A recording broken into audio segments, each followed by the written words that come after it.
is all stuff I took directly from the Canadian Business Valuation course. So maybe it's something you want to consider. Canadian Business Valuation. What's the I guess certification for that? Be Chartered Business Valuator. Chartered Business Valuator. And what's it? Multiple choice, short answers? Oh no, it's mainly long answers. So essays. Yeah, problems. Problems, you know, like section 3 of the CFA. Right. That's what it is. And how long is it? There's 3 levels, and each exam is about the same. It's like 3 hours. And can you only take the exam once a year? I don't want to do, for instance, like the CFA is once a year, and I think that's a minimum of 3 years you're looking at. I think maybe you could do it in 2.5, right? Like if you did level 1 in June, December, and then June and June. Yeah. So that actually be a year and a half. That actually be 2 years. If you start studying in January, sit level 1 in June. No, you can only do, start studying in, it's still rough. Yeah. It's still 3 years. Yeah. No matter how you try and cut it. 2.5. 2.5 if you don't have a life. Yeah. I'm not sure about that actually exam schedule. But you think you can do level 1 in December, 2 in June, 3 in June also. Right. And of course 1 in June if you wanted to wait to do the minimum of 3 years. Right.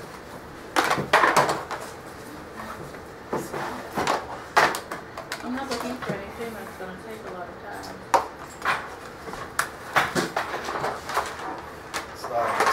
Or restrict you by when you can take it. Move it up and down? Oh, I see. Yeah, sorry. Let's move your mouse. Because you know, keys on this is weak. There's no password or anything on it. Okay. I'll just open the document. You can see it. Computer. Exactly. We have.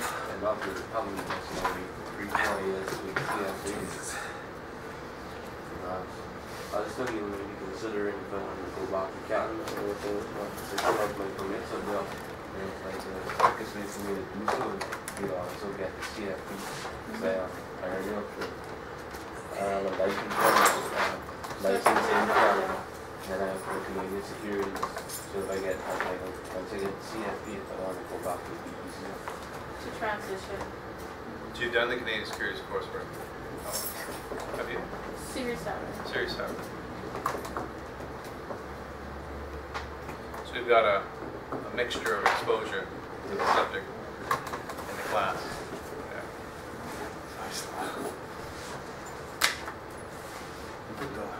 One module, so hopefully on full screen.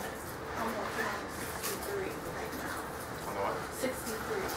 Investment advisor. Yeah, I didn't do any of the American. Yeah. Americans seem so red. I like the Canadian securities in school. It's kind of straightforward. It's so much taxes. I started the Series 7, but then at that point I found the Series 7 was training you to be a broker, not an investment manager. Yeah, you have to do the 63. Right. Which is more Canadian Securities course I did, and it had far more of the analysis and investment management component. Right, yeah. There's a tax component as well, but you just... I noticed that the 63 gives, that's what it is in uniform, it's a securities advisor exam. Alright. I like the Canadian taxes. It's kind of straightforward. They straight up show you, okay, this is how you hide money, basically.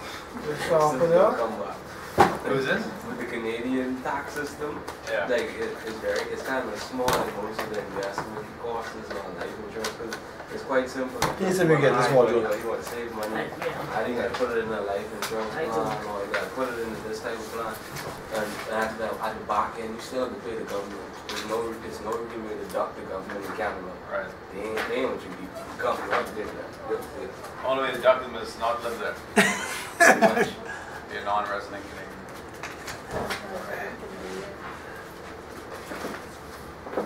Just scroll that up and down. All right. And here we go. We should be, Sounds good.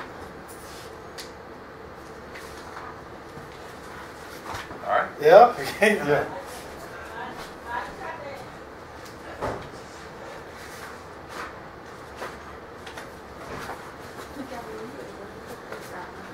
I haven't been on this side.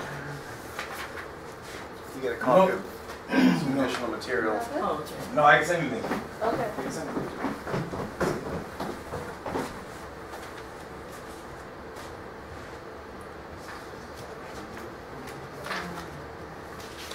I guess we are now the generation of instant, where we don't like to wait. Maybe you are. You mean? Yeah, Yeah. probably. I mean, I didn't find the idea of CFA taking 3 years being a problem. I think it is. No, let's get it over You're and supposed done to, with. well, you're supposed to be, you also need to have the work experience to get the designation. Yeah, So, the 5 years. right. So you got 5 years to complete a 3-year program.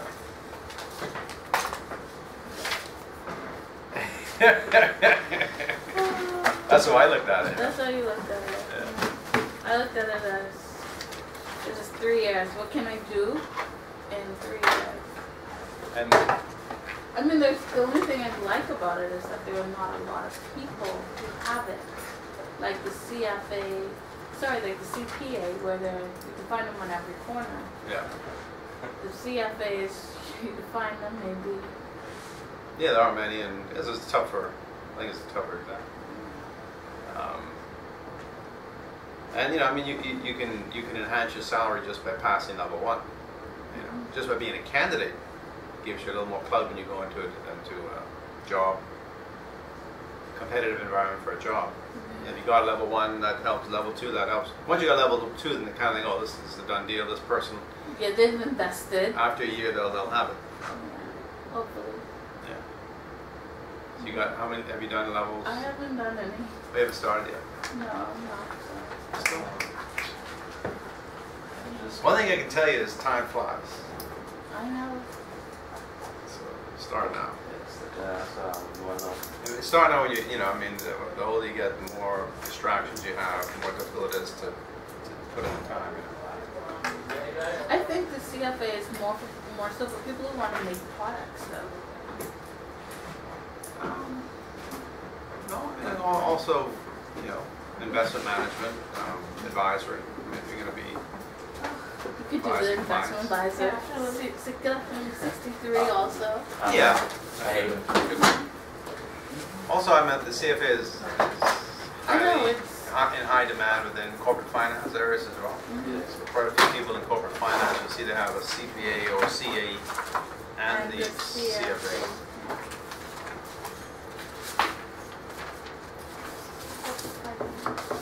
And a lot of people do the CFA and do the, I forget what it's called, Certified Technical Analyst or something. CAI or something? Yeah, something. So one is fundamental analysis, long-term positions. The other one is analyzing short-term trends and things like that. Why don't we get started? It's already 20 after. I know the traffic's bad, but today we're going to look at part 2, and we're going to look at savings and investment products. And I've got an additional handout, 3 pages for everybody. And we're also going to go through, because a lot of what we talk about in part 2 is not rocket science, it's pretty straightforward. So I wanted to add a little something to the curriculum. So what we're going to talk about is the basics of equity valuation. Because in what you've been given, we talk about value and equities, but from a very, what should I say, high level. You know, PE ratios and dividend yields and things like that. Those are the kind of things you often hear about on TV, on, you know, Bloomberg and those things. But when it comes to really valuing an equity or valuing a company, there's a lot more to it. So what I've provided you is not great detail. It's kind of also fairly high level, but from the perspective of a valuation expert. How would a CFA do a research report on a company? And CFAs will do you know, CFAs will focus on fundamentals, and a lot of what I talked about in this extra handout, the terms and the methods they use, are what I cover here, okay? So once again, very high level, just to give you a taste for it, terms, approaches, and there is an example there where we show a discounted cash flow estimate of value for a company. So today, first thing we're talking about are fixed income products, then we'll talk about equities, and then we'll talk about derivative products. And then that would be it for today as far as part 2, and then we'll go into this extra handout. All right. So, I got a projector today. Fixed income products. You know, we'll start from the most basic and go to slightly more complicated. We're all familiar with fixed deposits, right? Certificates of deposit. And that's an example of a short-term fixed income product. And quite often, if you want to have liquidity, you know, you want to have something that's very liquid, you can take advantage of other investment opportunities. Short-term, you get a little short-term return on your money, you often look at certificates of deposit. And then, you know, they can range from, you know, I guess daily to locally. You often, like I know First Ribbon does 7-day term deposits. So that often works if you're expecting an offering to come out in short order and you don't want to lock your money up and incur penalties for breaking a fixed deposit. A 7-day fixed deposit is useful. It doesn't give you a very high rate of return, but it's better than nothing, right? So you can leave the money sitting there under nothing, and you can get your 0.15% on a 7-day call. Then of course, you know, you get 1 month, 3 months, 6 months, and some banks offer, you know, 3 and 5 year fixed deposits. So, you know, it's really almost like a medium-term bond if you think about it, given the term. I guess the difference is there's no cash flow, like a bond paying coupons. There's no cash flow till the end of the period. What's very important when you're dealing with long-term fixed deposits is to really read the fine print and find out to what extent the banks have penalties. You know, some banks' penalties are more severe than others. So you need to factor that into your decision. It's not just about which rate is higher. It's also about credit worthiness of that bank, and also the terms when it comes to breakage. Then we talk about T-bills. You know, usually you hear T-bills, you think of the U.S., the Treasury bills. The government of the Bahamas does have T-bills that they auction. The yields on those are not very attractive, in my opinion. That said, they just came up with a brand new issue they launched last month, a 6-month paper. They issued $100 million worth of 6-month paper at a fixed rate of 3.15%. So that's a case of, you know, a T-bill being issued by the Bahamian government. Very useful because it fits right in the middle, right? 1-point-something% on the short-term T-bill, 4.8% on long-term bonds is right in the middle. And every 6 months, you know, you make that decision: do I want to keep that money invested at that rate? Granted, the rate is going. I'm sure that fixed rate is can change every maturity date, every 6 months. But once again, this is for short-term investments, and quite often T-bills, you're looking at very low risk of loss of capital, so capital preservation is important, and you get some, you have liquidity, because it's usually quite easy to sell these treasury bills, so you have liquidity, you get a rate of return on your money, and usually low risk. Then you deal with treasury bonds. Treasury bonds relate to bonds issued by sovereigns or governments. So often you hear in the global market, you hear the term sovereign used, right? So bonds issued by a government are referred to as sovereigns. So the government of the Bahamas, as far as U.S. dollar sovereigns, I think there's 3 issues out there in the global market. One that's not very actively traded, and 2 that are. One's like 10-year paper, and one's 15-year paper, based on the maturities currently.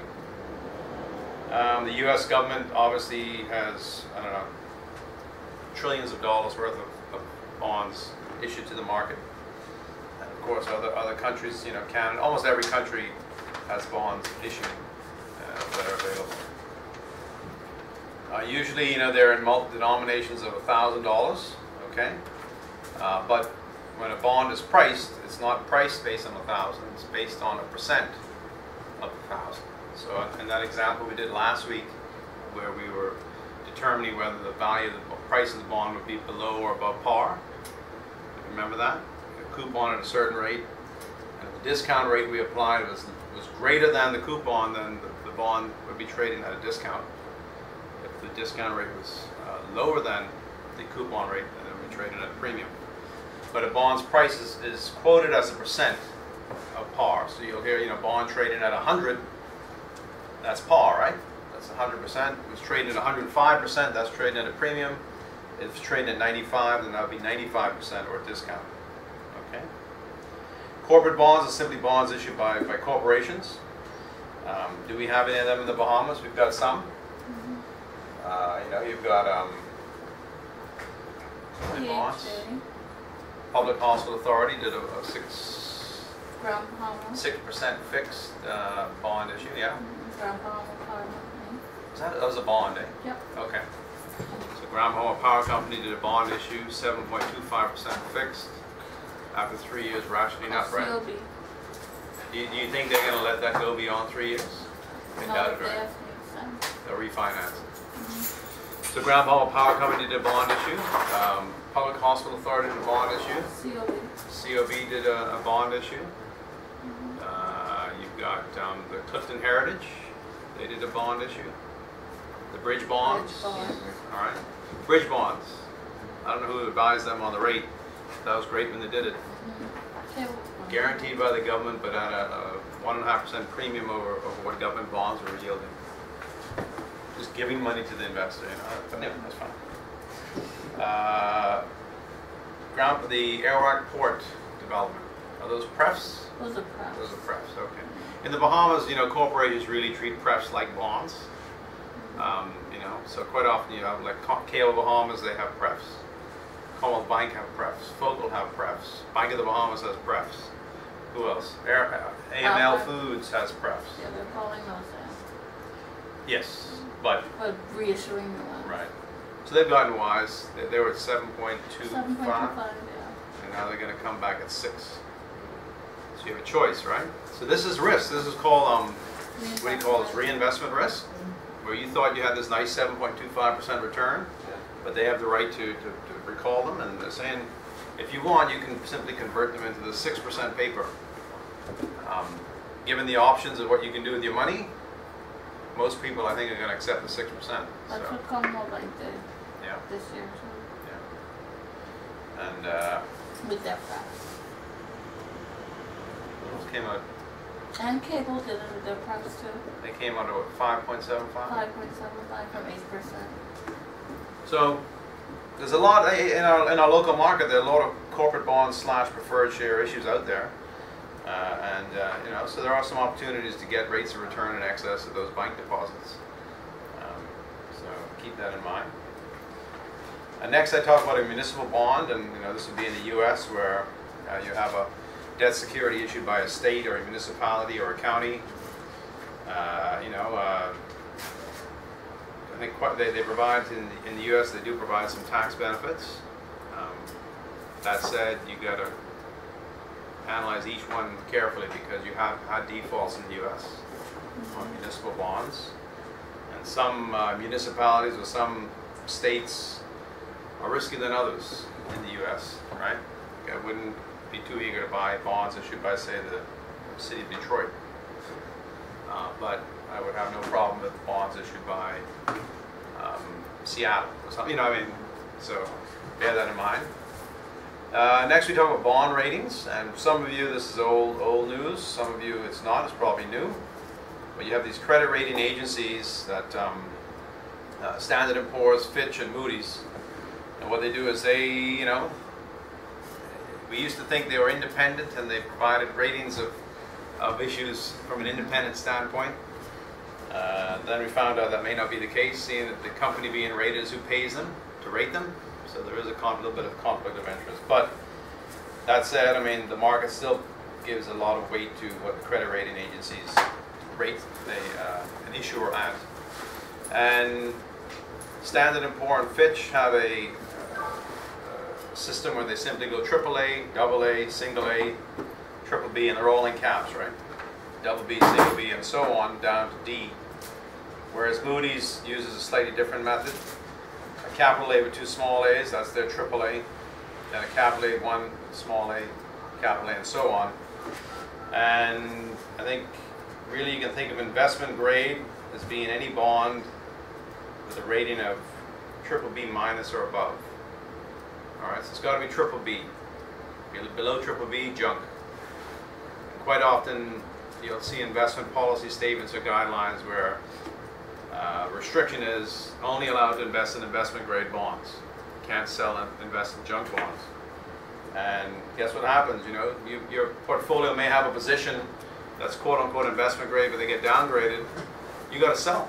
You have to sell those bonds, right? You're not allowed to hold them.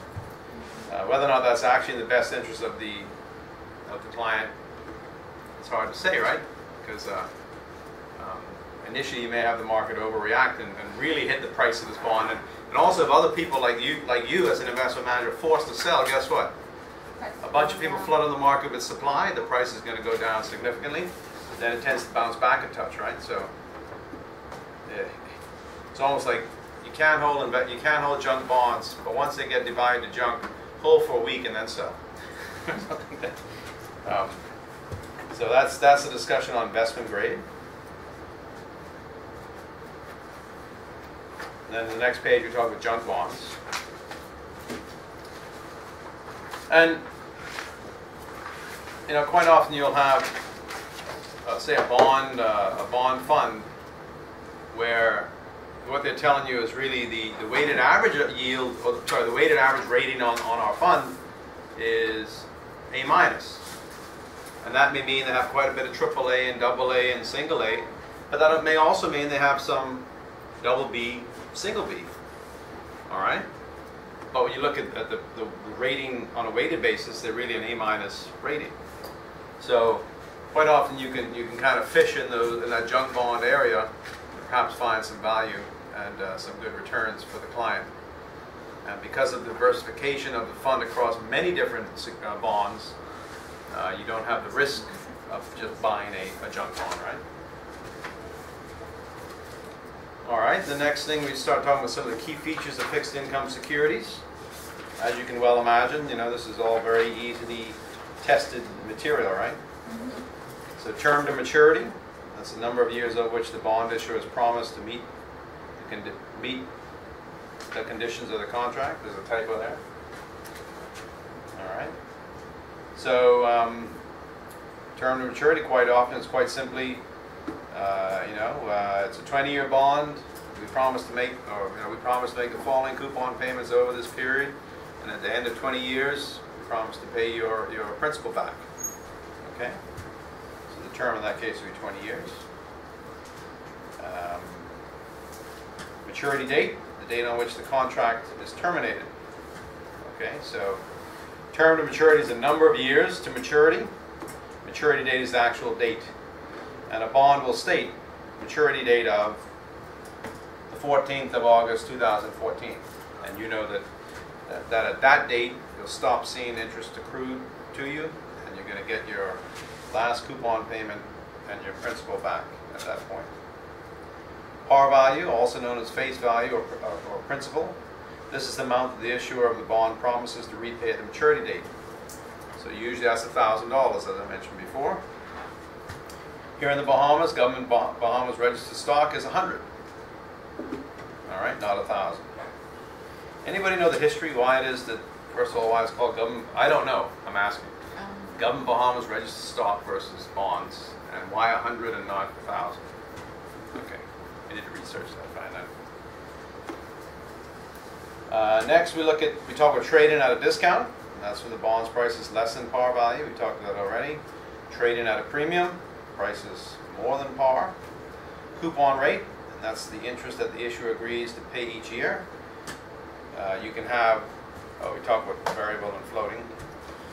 So, quite often bonds are issued as fixed rate instruments, but they can also be issued as variable rate instruments, which means they're linked to some specified interest rate.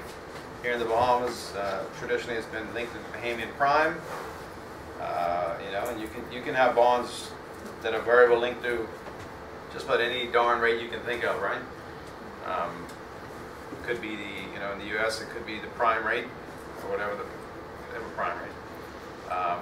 It could be some investment firm's benchmark of interest rates, MSCI benchmark of sovereign prime rates. Who knows what? I'm just making this up. But I mean, you can have just about anything, a bond linked to any kind of interest rate that can be viewed, right, and seen by the market. Okay. Accrued interest. This is important. This is the, you know, the buyer of a bond takes ownership as of a given date, which is usually between coupon payments. So if there's a bond already out there in the market and you buy it in the secondary market, quite often, you know, it's very unlikely you're going to have to buy it on the very day that the coupon was paid. You're probably going to buy it in between coupon payments. So when the next coupon payment, all right, let me just read. The buyer of a bond takes ownership as at a given date, which is usually between coupon dates.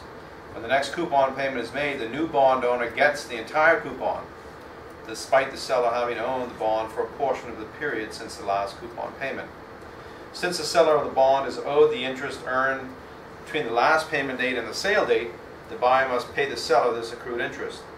So let's suppose the coupon is $50,000, and but I bought it halfway between coupon payments.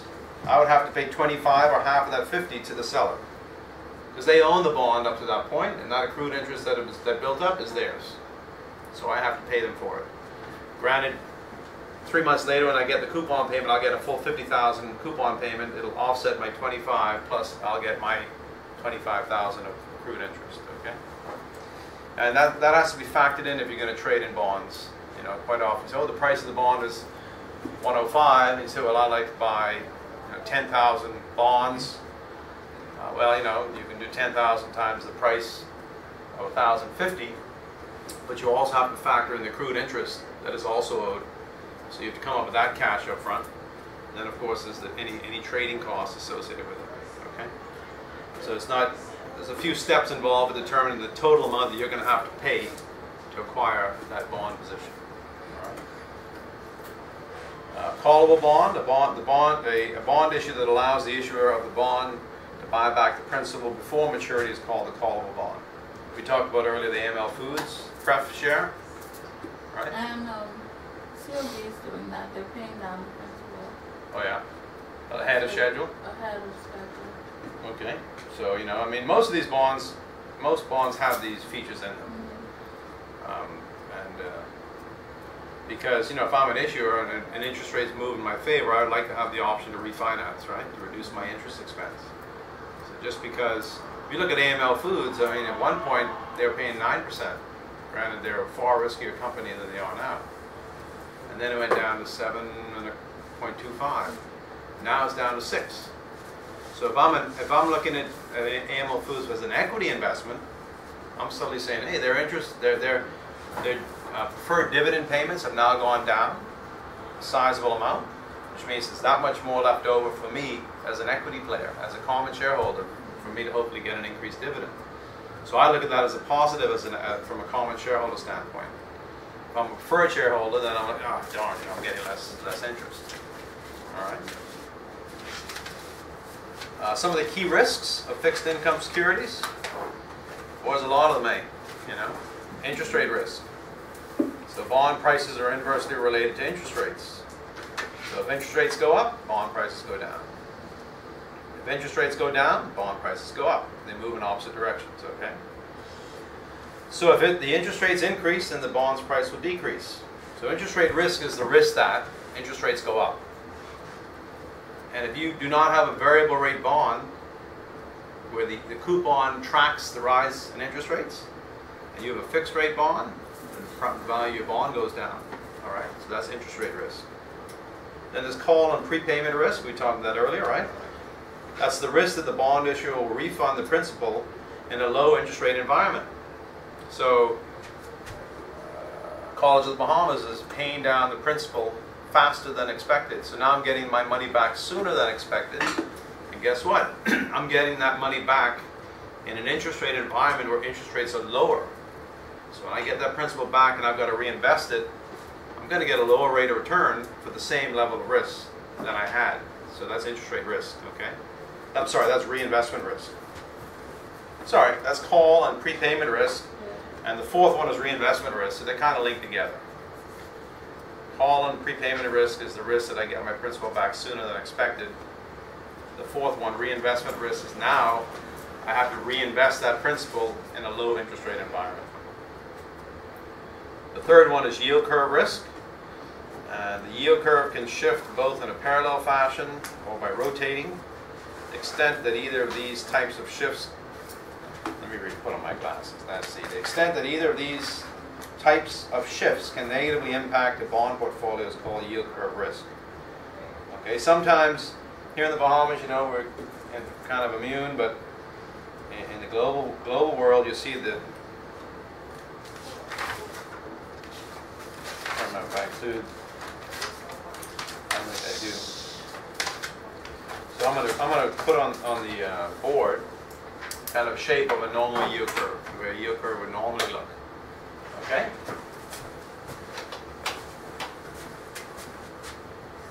So, you know, normally this is time, right?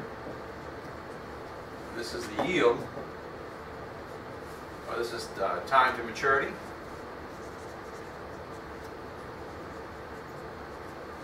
If the maturity date is further in the future, if one maturity date is 1 year and the other maturity date is 20 years, which one do you think would have to offer the higher yield?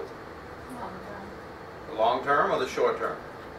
Long term, because you don't know what the rate's going to be in 30 years. Long term, right? Because so many things are going to happen between now and 20 years. You know, as far as credit risk and all these things. So, as an investor, if you want me to lend you money for a longer period of time, I need a higher return. So, normally, you know, you see a yield curve. You know, I'll just kind of draw it here. So it's kind of, you know, the yields are lower for shorter terms, and as you go further out in time, the yield goes up. All right. But sometimes you can get a flat yield curve. Sometimes you can get an inverted yield curve. Whereas, and this is very unusual. But the risk of yield curve risk, because let's suppose when you bought the bond, you were in kind of a normal scenario, right?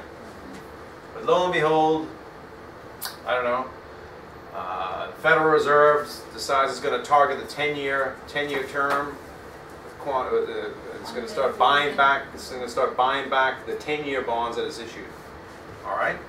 Well, if it starts buying back a lot of the 10-year paper, you can actually start to see maybe a smoothing out of the yield curve. But it starts hitting that 10-year term, and if they start aggressively buying back the paper, what's going to happen? Price is going to go up, yield is going to come down, right? So the Federal Reserve can take policy and impact the shape of the yield curve. Suddenly you can have something that changes the outlook for the future, you know, in the long term, and the market suddenly becomes more concerned about the future. And they start selling off long-term paper and buying short-term, and then suddenly, you know, if you start selling off, right, you can get kind of a shift, and you know, so the short term the yields go down because everybody's buying it, and the long term the yields goes up because everybody's selling it. So you can get the shift in the yield curve. So there's all these factors that can cause the yield curve to shift and change shape. That is what the yield curve risk is all about. Okay. I don't know. Let's suppose this is our Bahamian yield curve, right? There's only 3 issues out there, but let's suppose, you know, based on how they are, you know, we fill in the gaps and we've got kind of a yield curve like that. And this is when the Bahamas is triple B. And suddenly the Bahamas gets devalued. Probably going to have something like that, right? Because suddenly there's going to be a serious drop in the price of all the bonds, and the yield's going to jump up. Okay? So you could have a change in the credit rating of an entity. All right. But don't worry, we got that. The government's going to raise all kind of revenue. They're going to secure the credit rating and the global? Maybe not. All right. Well, you know some fellas already working on their plan, right? How to dodge. I'm sure they are. Anyway, all right. Let's move on. Let's see. Credit risk. And that's simply the risk that the issuer of the bond either defaults or is downgraded. Liquidity risk. The risk that the bondholder will need to sell the bond at a discount to its true value. Some bonds are very highly traded and it's easy to sell them. They're very liquid. Liquidity is about how quickly you can take something and turn it into cash. Okay? Some bonds are less liquid and there are fewer buyers. And there's a spread, right? There's what's called a bid-ask spread. The ask is what the seller is looking to receive and the bid is what the buyer, no. Yeah. The bid is what the buyer is willing to pay and the ask is what the seller wants to receive. Okay? And the bonds issued by the government of the Bahamas, there's really two players out there that make a market in them. And there's about a 2 to 3% spread between the bid and ask. So you get hit right up front, bang. Because county standards require you to value it at the bid, but of course you paid the ask. So from day one you bought it at 103, but you got to value it at 1.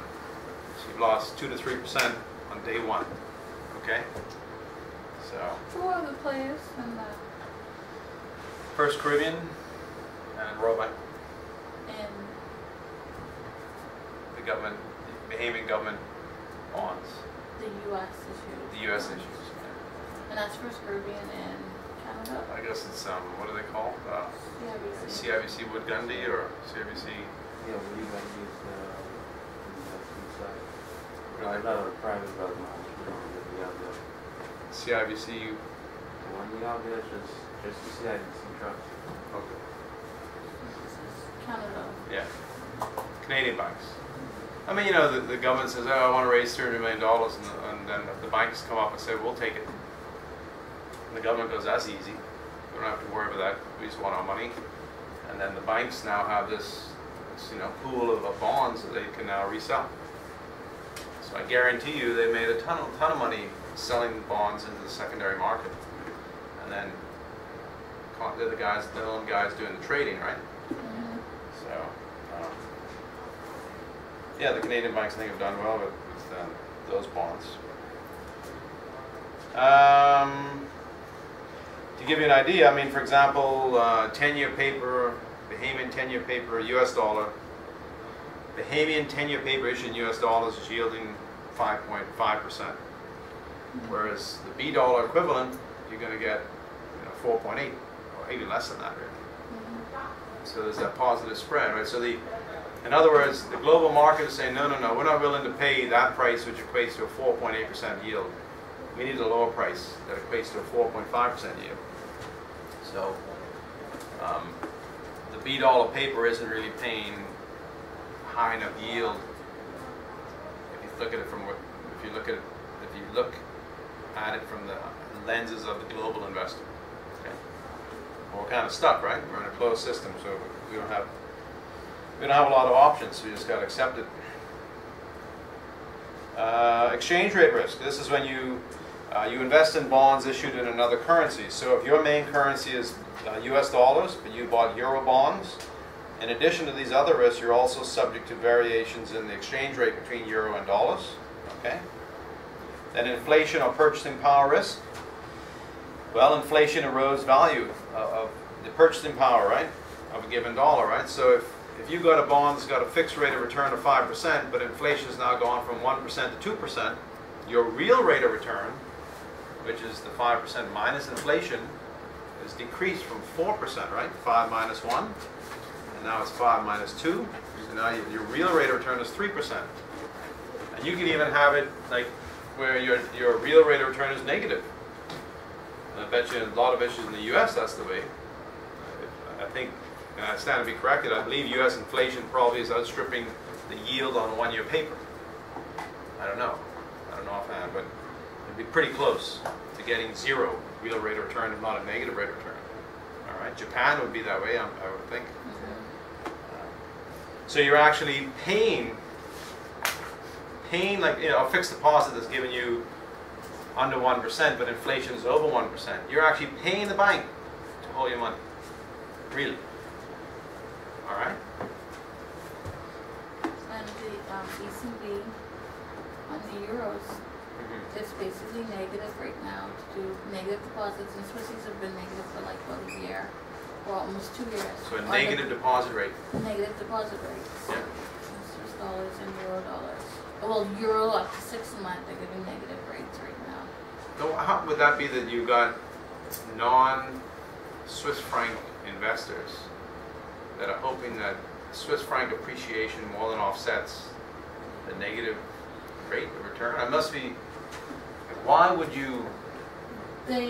Why would clients go? Yeah. They're not investing in them. They're taking, well, the first and foremost, the banks are charging you Right. for keeping euro dollars or, keeping excess of euro or Swiss dollars on your accounts now. Right. Certain banks, I Yeah. should say. And 'Cause they've got excess liquidity. they have access to liquidity, and they're getting charged, I guess, from wherever they're getting. Well, they have Wherever to turn. they have They to- in turn have to lay it off, right? And Yeah. there's nowhere to lay it off. So, Okay. Bring it to mom. yeah. Come buy some real estate. All right. All right. Next.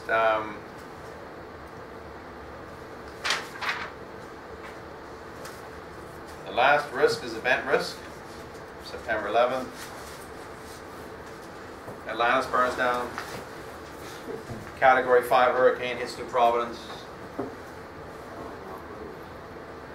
Earthquake like what hit Haiti but hits Jamaica. So that'll be in Jamaica they felt it. My father was in Jamaica and he was on the 12th floor of the hotel and it was doing that. So he was like, what the heck is going on here? Basically at that point you just go, don't fall. And you get to the ground level. So you can have these, you know, these event risks just can't be predicted. China and the US go to war. Stuff like that, right? So if you were an investor in the late 30s, 1930s, boom, World War II comes about. All right, that's a major event risk. September 11th was a major event risk. What about the Bahamas? I mean, a minor event risk in the Bahamas whenever there's an election and a new government is put in power, right? So there's uncertainty, especially from a foreign standpoint. What does that mean? There's extra risk, uncertainty about what's going to happen, right? What are their policies going to be? How will that impact my investment? So, if you were when Atlantis when Kersner was publicly traded, right? A change in government would have been from a Kersner International Limited shareholder standpoint, kind of a minor event risk. What is this going to do to my investment? All right. You can call that political risk as well. But I was just saying, like, political risk is kind of something that's ongoing, whereas a political event risk would be an election. Maybe. I'm making that up, but it sounds good. As an investor, you have to be conscious of these things, right? Yeah, but you know, the Bahamas, what they, quote unquote, we're pretty stable with our event risk because the, quote unquote, the government tends to follow the same path of every election. The policies are not that, quote unquote, different. Yeah. Different faces and names. But, Similar yeah. policy. Yeah. I'm going to avoid going down the political tangent. The temptation to talk politics Yeah. and referendums. All right. They're already turning into politics today. I mean, gee whiz, we got like some decent questions being asked. The people should vote on, and the Constitution should be either changed or not. And now it's become, if you're an F&M, you go no. I mean, I don't know. Crazy. If you women allow this to happen again, I have no respect for you. This is the second time we've been saying equality for women, and don't vote no. Come on. Well, you can select, right? Yeah. You don't have to vote yes for all and no for all. You can say no, yes, no, yes, right? I assume. Yeah. I hope so. That's how it's going to be. Yeah. All right. All of them fellas jinxing, somehow believing somehow women are not equal to men. All right. let's see, 1, 2, 3. See, it's 4 to 3. You have a number? Already. And this is, I'll be honest, two men in a class. I think it's the most men I had in a class in 3 years. It's almost always women and one guy. This is definitely the highest percentage. Well, it's supposed to be 3. Yeah. Supposed to be how much more of it? 3 guys. Okay. Yeah. No, 3 guys. 3 guys. Yeah, but that's the highest percentage of male students that I've had in a class in at least 3 years. All right, now we look at this table, right? And we're going to fill this table in. Let's talk about it. There's 4 columns. The first one is the quoted price. And once again, I talked about quoted prices as a percentage of par. So let's do the first one together, and then you can do the next 3. So a quoted price of 98 1/4. But what is a quarter as a decimal? 0.25, right? So it's really, as a percent, or as a decimal, this would be 0.9825. Okay? And what would the price of $1 par be? That's what you'd put that in. You'd put that in 0.9825. Okay? And then par buys 1,000, so then what would the price be? 0.9825 times 1,000 would be $982.50. This is, if you haven't done this before, it is awkward, right? That's why we're going to take our time to go through it. So, see if you can do the other 3. I guarantee you'll have a question that's just like that with different figures. Right? I always tell people, look at what's the easiest to come up with a question for. And you will get it.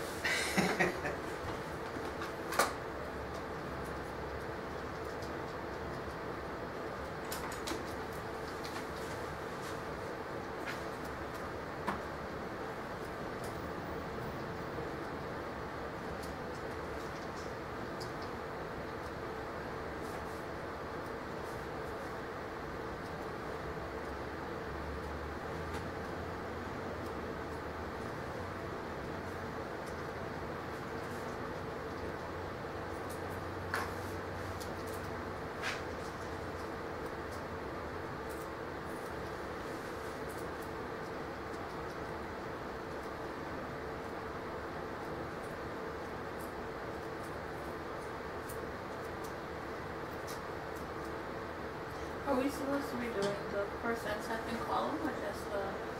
Yeah, do fill in all the blanks. Yeah. Oh, this is kind of cool.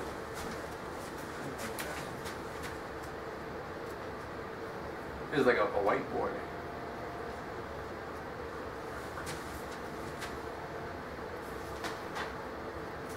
Yes.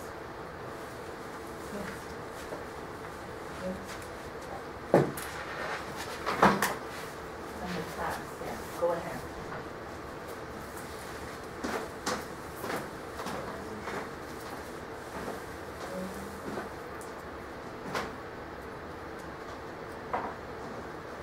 So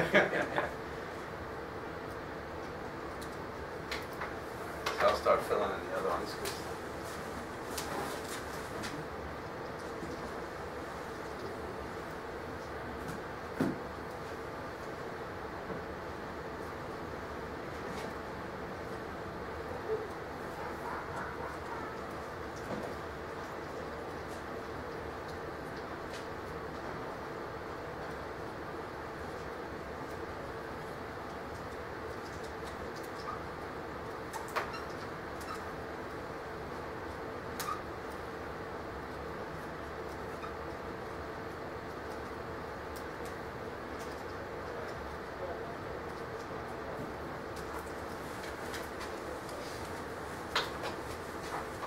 All right. So the quoted price of 103 point and a half, we turn that into a decimal because don't forget that's really a percent, right? 1.0350. Multiply 10,000 by that and we get 10,350. The next one is 110 3/4. That's 1.1075. Multiply by 100,000, we get 110,750. And 78 1/8, that'd be like Venezuela. That's 0.78125, right? Kind of one of those things, remember the 1/8 is 0.125, right? So 78125, like 781,250. That may be too high for Venezuela. All right. So you're definitely up, you know. I remember doing a CFA prep course, right? They go through the Schweizer handbook. Schweizer, I don't think they give that anymore. The big guy basically went through and he goes, I'm going to rate all these single A to 1A to 4As, right? 4A, absolutely 100% certain you'll be tested on it. 3As, very likely. 2As, maybe. 1A, less likely. So he rated like all the topics, you know. That's 4A. You will have that on the test. So next we look at the relationship between price and discount rate. And what we see is that price is on the y-axis and discount rate on the x. And you see the relationship is not linear. It's not a straight line, but there's curvature to it. Okay? What we call convexity. So that's the thing you want to bear in mind, okay? So, for example, if you have a 1% increase in the discount rate, that doesn't necessarily mean you're going to have a 1% decrease in price. Okay? Now, that said, you know, if you're dealing in bonds, you want to have an estimate, you want to have an idea of to what extent will a change in the discount rate impact the price of the bond, right? So you want to come up with a measure that gives you some guidance. And the first thing we'll talk about is duration. We're not going to do the calculations here. That's when you when you sign up for your CFA course, then you can start doing the calculations of duration and convexity. Here we're just going to talk about the terms. Duration is a measure of the approximate sensitivity of a bond's value to rate changes. More specifically, it is the approximate percentage change in value for a 100 basis change in rates. Everybody familiar with basis points? All right. Or pips, you'll often hear. Basically, 100 basis points is 1%. Okay? So, 1% equals 100 basis points. Quite often, you know, you're dealing with traders, instead of basis points, they call them pips. Does that mean in Europe? I don't know, I've never dealt with North America. I know in Europe, back when I was in Union Bank every day. Yeah. They call it pips, right? And some Canadian banks use pips. Use pips? Yeah. Okay. So the measure of duration is to determine what would be the percentage change in value for a 1% change in rates or a 100 basis point change in rates. Okay? And while we're not going to do the calculation of duration in this course, I want you to be familiar with the fact that duration is linear. All right? So the calculation is a linear relationship. And this line here would in effect reflect what the duration equation would show you. Okay? Now, one thing to bear in mind is that for relatively small changes, right, in the discount rate, it's a pretty good measure of what's going to happen on the price side. All right? Because it's pretty close to the curve. But as the changes start to become greater, it becomes less and less accurate. All right? So, you know, if the price was here, discount rate was here, and suddenly the discount rate went out here, duration would say that the price should drop all the way to here, but in reality the price is only going to drop a small amount relative to that. So duration is very inaccurate when you're dealing with large changes in the discount rate. For small changes, it's good, but for large changes, it's not. But have no fear, for convexity is here. All right. So you see that, let's continue on with the discussion on duration, that the chart above, in the chart above, the straight line that just touches the curve is called a tangent line. because it just touches the curve, all right? This line represents the duration equation, and for small changes in the discount rate, the duration equation does a good job of estimating the resultant change in price. But when the change in the discount rate is significant, the duration equation loses accuracy. This is where convexity comes in handy. Now, of course, the greater the convexity in the relationship,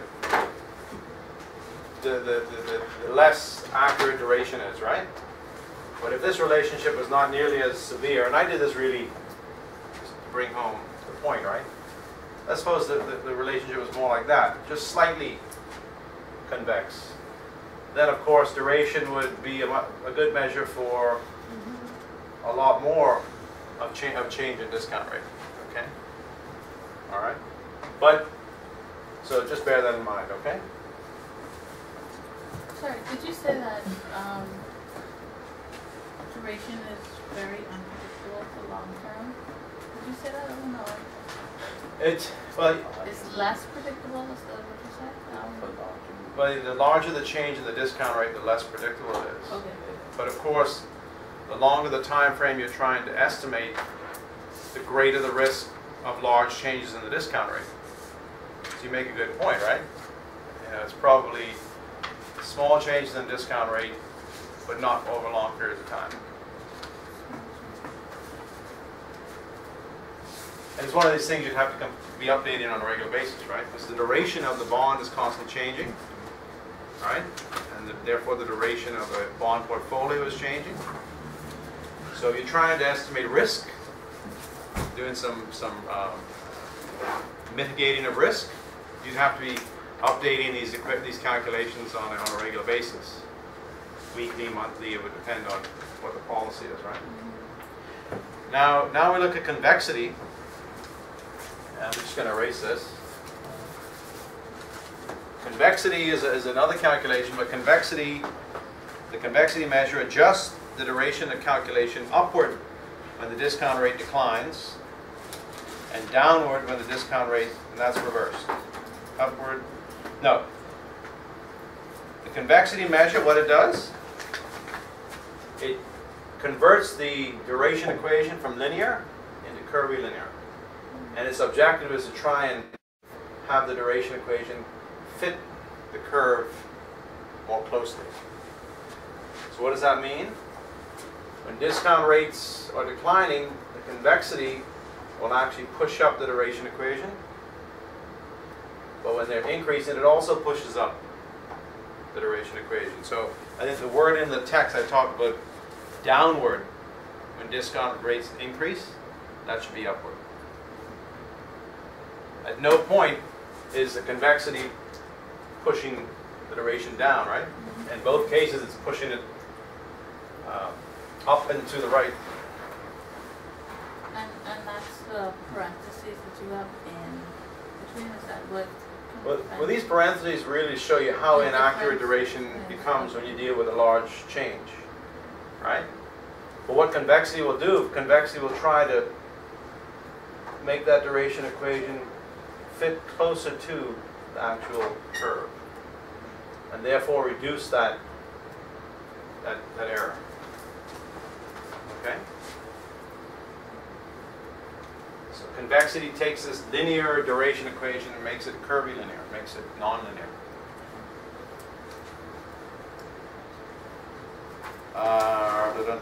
In other words, when discount rates decline, duration underestimates the impact on price, and when the discount rate increases, duration overestimates the price decline, right? So in this case, duration would underestimate the price increase, because it would say price only goes to here, right?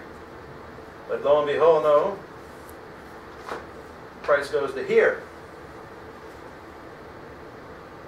So duration is pretty inaccurate for a large decrease in discount rates. All right, so let's suppose we were starting from, this is our starting point, and discount rates decrease by that. Duration would say that the price is here, but based on the actual relationship, the price would actually increase a lot more. And if discount rates went this way, say to here,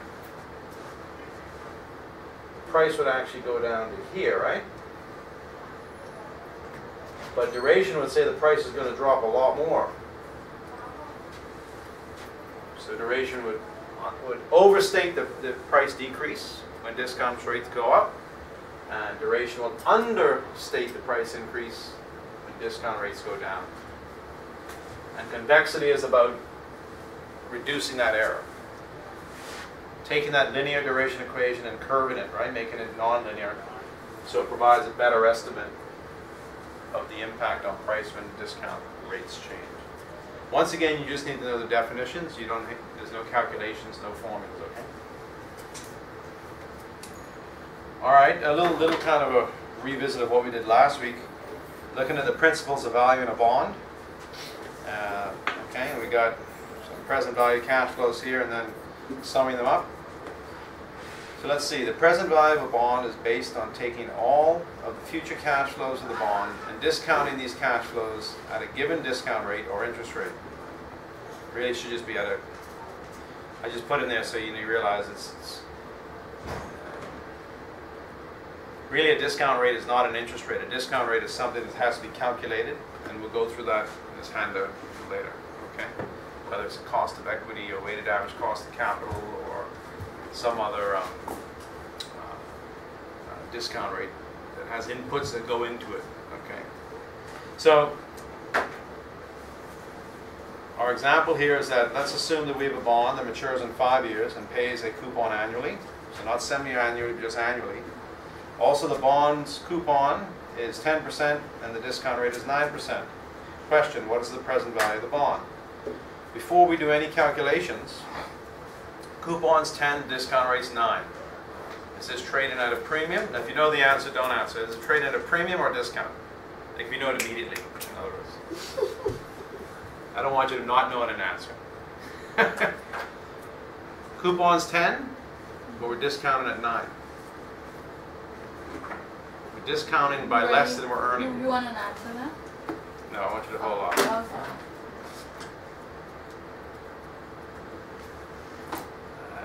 I don't want you to answer. So, if I'm getting paid 10%, but I've only got to discount my 10% by 9%, right? And that leaves me with something, right? That leaves me with 1%. Mm-hmm. Now, if you were buying the bond from me, or if I was selling the bond to you, am I going to give my 1% to you? No, you have to pay me for my 1%. And therefore you have to pay more than the par value. You have to pay a premium. So the price would be above 1,000. So before you even start this calculation, you now know the answer has to be more than 1,000, right? More than par. More than par. So if you go through this and you get an answer less than 1,000, you know, oops, I made a mistake. All right. So this is good, man. We got this. We gotta do this every time. Now we can write on the board. Good stuff. So why don't we write down what we've got, right? We know that we've got what?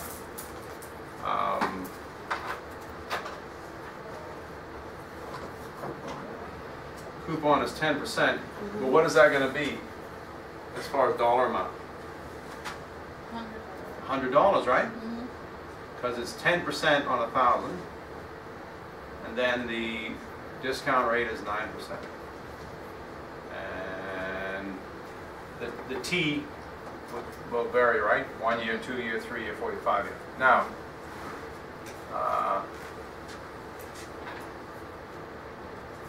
present value equals future value divided by 1 plus R to the T. And I'll let you do some calculating.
Anybody remembers which of the buttons on the calculator make things easier, right? I'll do the first one. 100 divided by 1.09 raised to the power 1. That's 100 divided by 1.09 raised to the power 2. So I like to do the denominator first, right? Like for the second one, I go 1.09 raised to the power 2 equals that. Take the inverse times 100. I get 84.17. All right, then 3, right?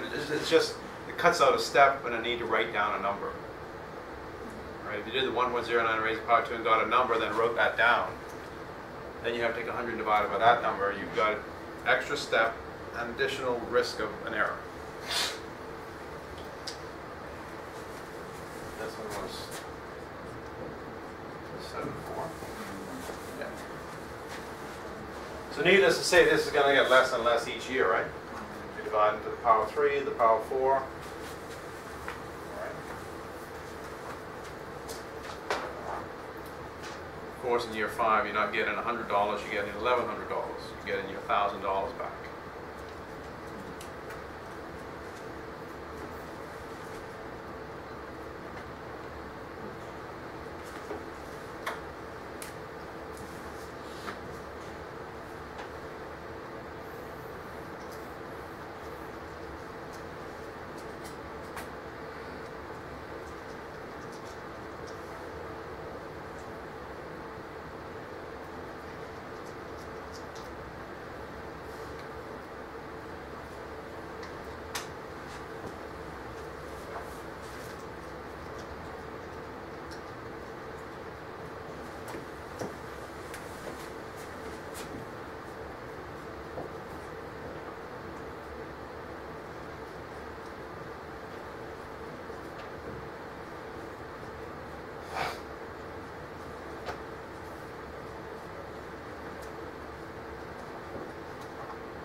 Is it 100 flat because I'm not strong?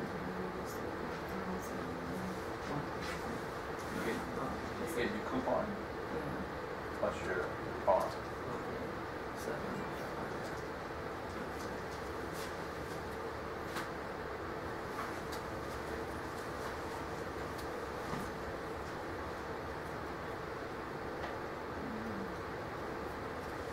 Screen looks like several of the phones in my household.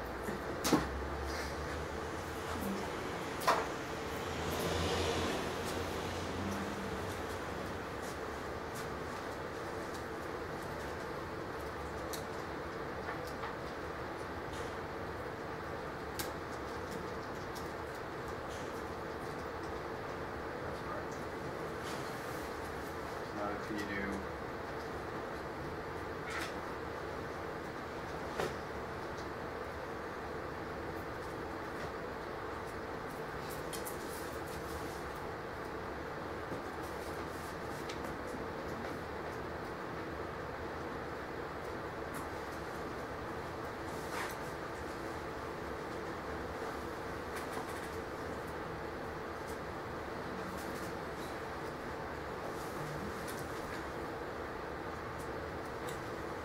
I like to do the denominator first. Can you do that?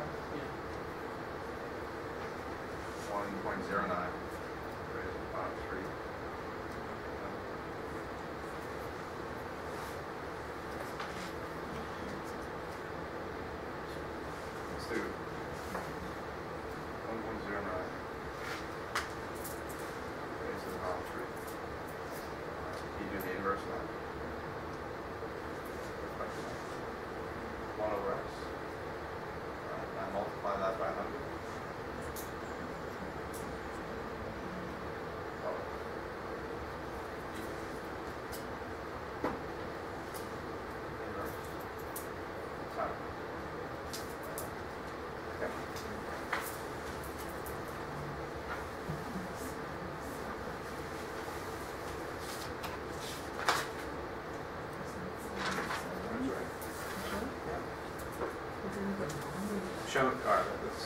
to do it faster. Let's do the next one. 1.09 raised to the power of 4 now. Try xy. 4 equals.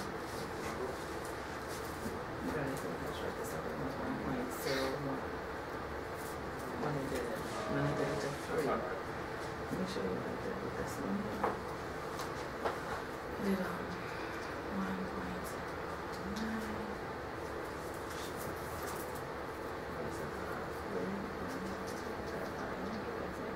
Oh, I see. Are you got x to the 3? Yeah, I have X to 3. What you should do then? What did we do? What did we do? X to the 3.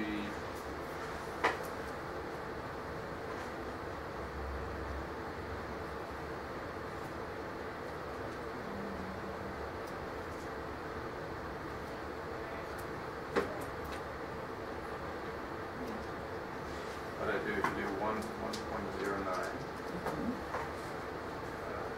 Shift that. So that's 1.09 raised to the power of 3. 3. Now you multiply this by 1.9 again. That's the equivalent of 1.09 raised to the power of 4. Right. And then divide it. Take the inverse of that. Right. So shift this one here, 1 over x. Yeah, like that. And then Multiply multiply that that by 100. 100. Okay. 70.84. Yeah. So in the case for the last one, you'd have to do your 1.09 raised to the power of 3 And then times multiply 1.9 and times times it 1.9 again. Yeah. inverse times 1,000. Yeah. All right. Right. So let's see what we got. We got 77.20. 2. 22. Mm-hmm. 70.84. 22. And 714.92. 64.99. Oh, you mean 1100. 11. Oh, yes. 9714. You don't have to do them separately. You don't have to do the Yeah. 100 and then the 1,000. You can do it all together, right? Now if you add that all up, Yep. you get 1,038.87. Something like that. Yeah. So, you know, the person buying is going to pay an extra $38.87. So I, as a seller, get that. That's my premium I earn. All right. And guess what? The person who buys at this premium, their yield to maturity is now what? Is 9%. Not 10%. Even though the coupon is 10% of par, because they paid a premium, if they hold this bond to maturity, they'll get a yield to maturity of 9%. Okay? So it's one of these things you have to practice it. It's, you know, it'd be nice if your calculator had that. Yeah. You can go to x to the 3 and then you got to remember times the discount rate, times the discount rate, right? Each time you multiply it, that takes it to the power of 4, to the power of 5, and so on. All right?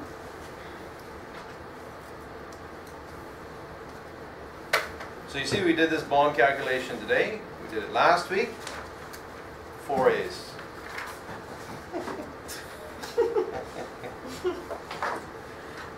All right. Now let's do the calculation of accrued interest due on a bond. All right. So this basically implies that you bought it on the coupon date, and there's no accrued interest to be paid. Granted, the yield to maturity wouldn't change, right? Because I'd only pay the buyer only pays the accrued interest already earned by the seller, and they get the full coupon at the next coupon payment. All right. So let's go to the next page.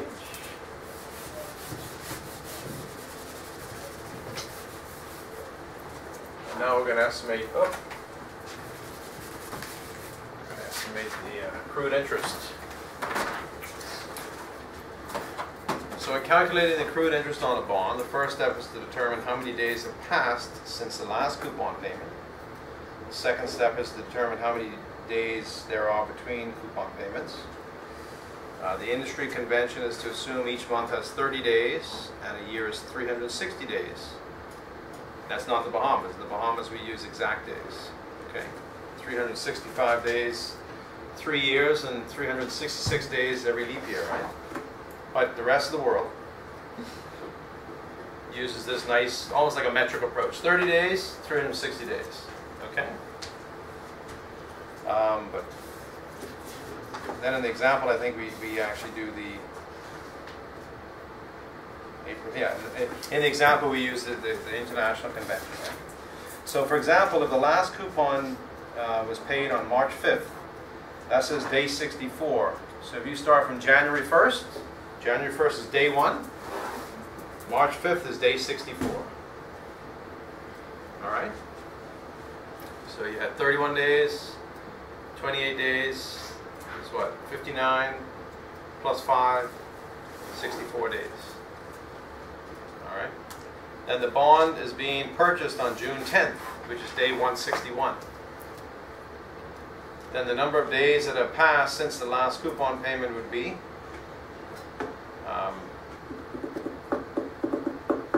this isn't consistent. What we're going to do here is we're going to do this example using the actual days. Okay. So the only thing I've got to change is I think May's 30 days. Hey, or 31. 31. 31. Okay. So where it says May 30 days, turn that to 31. All right. So the last coupon was paid on March 5th, and the trade date is going to be June 10th. So we need to determine how many days have passed since the last payment date. So there were 25 days. Yeah, forget the assuming. 30 days in March. Make that 26. So, Well, you know what? are we gonna say settlement day is June 10th Yeah, we're just assuming that. instead of purchase day?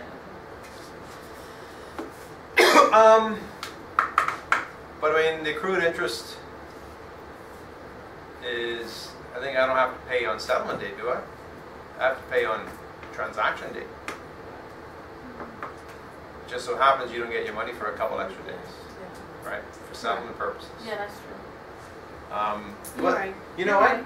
What? Did you make any changes to your notes? All right. Keep that. 26 days in March. All right. 31 minus 5. April is 30. May there's 31. June is 10. The total is now going to be, I think, 97, not 95. All right. All right. Now, down below, we could have left it. We didn't have to change it. I made a boo-boo.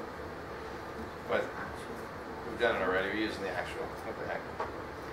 So if the coupon is paid annually, then the percentage of the coupon that is accrued interest is, leave what's there, right? The 95 over 360. And above that, let's write in what the actual would be. The actual would be 97 over 365. And that equals 97 divided by 365.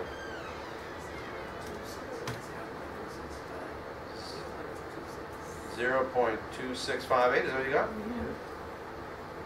Which equals 26.58%. This is what has been earned, okay? So assuming the coupon payment was $10, accrued interest is equal to coupon payment times the percent earned. So using the 360-day or 30-day per month convention, we'd actually get $2.64. But down below the final line, we'll put in what it's going to be using actual days. So equals $10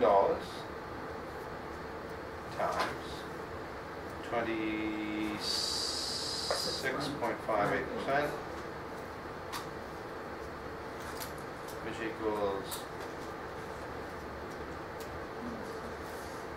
$2.66. Okay.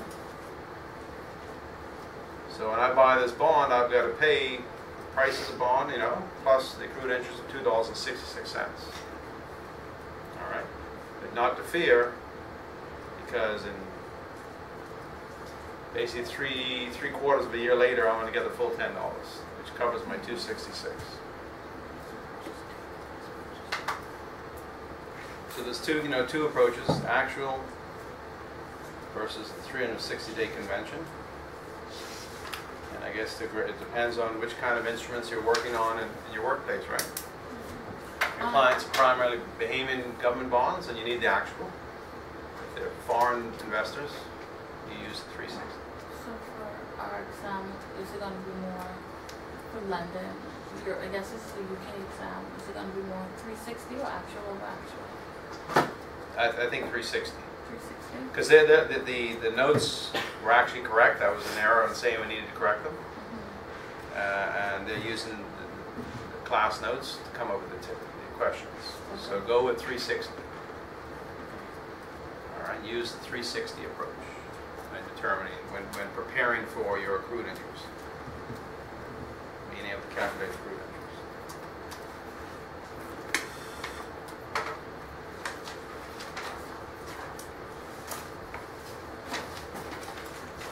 All right, now we're going to move on to equities, preferred stock and common.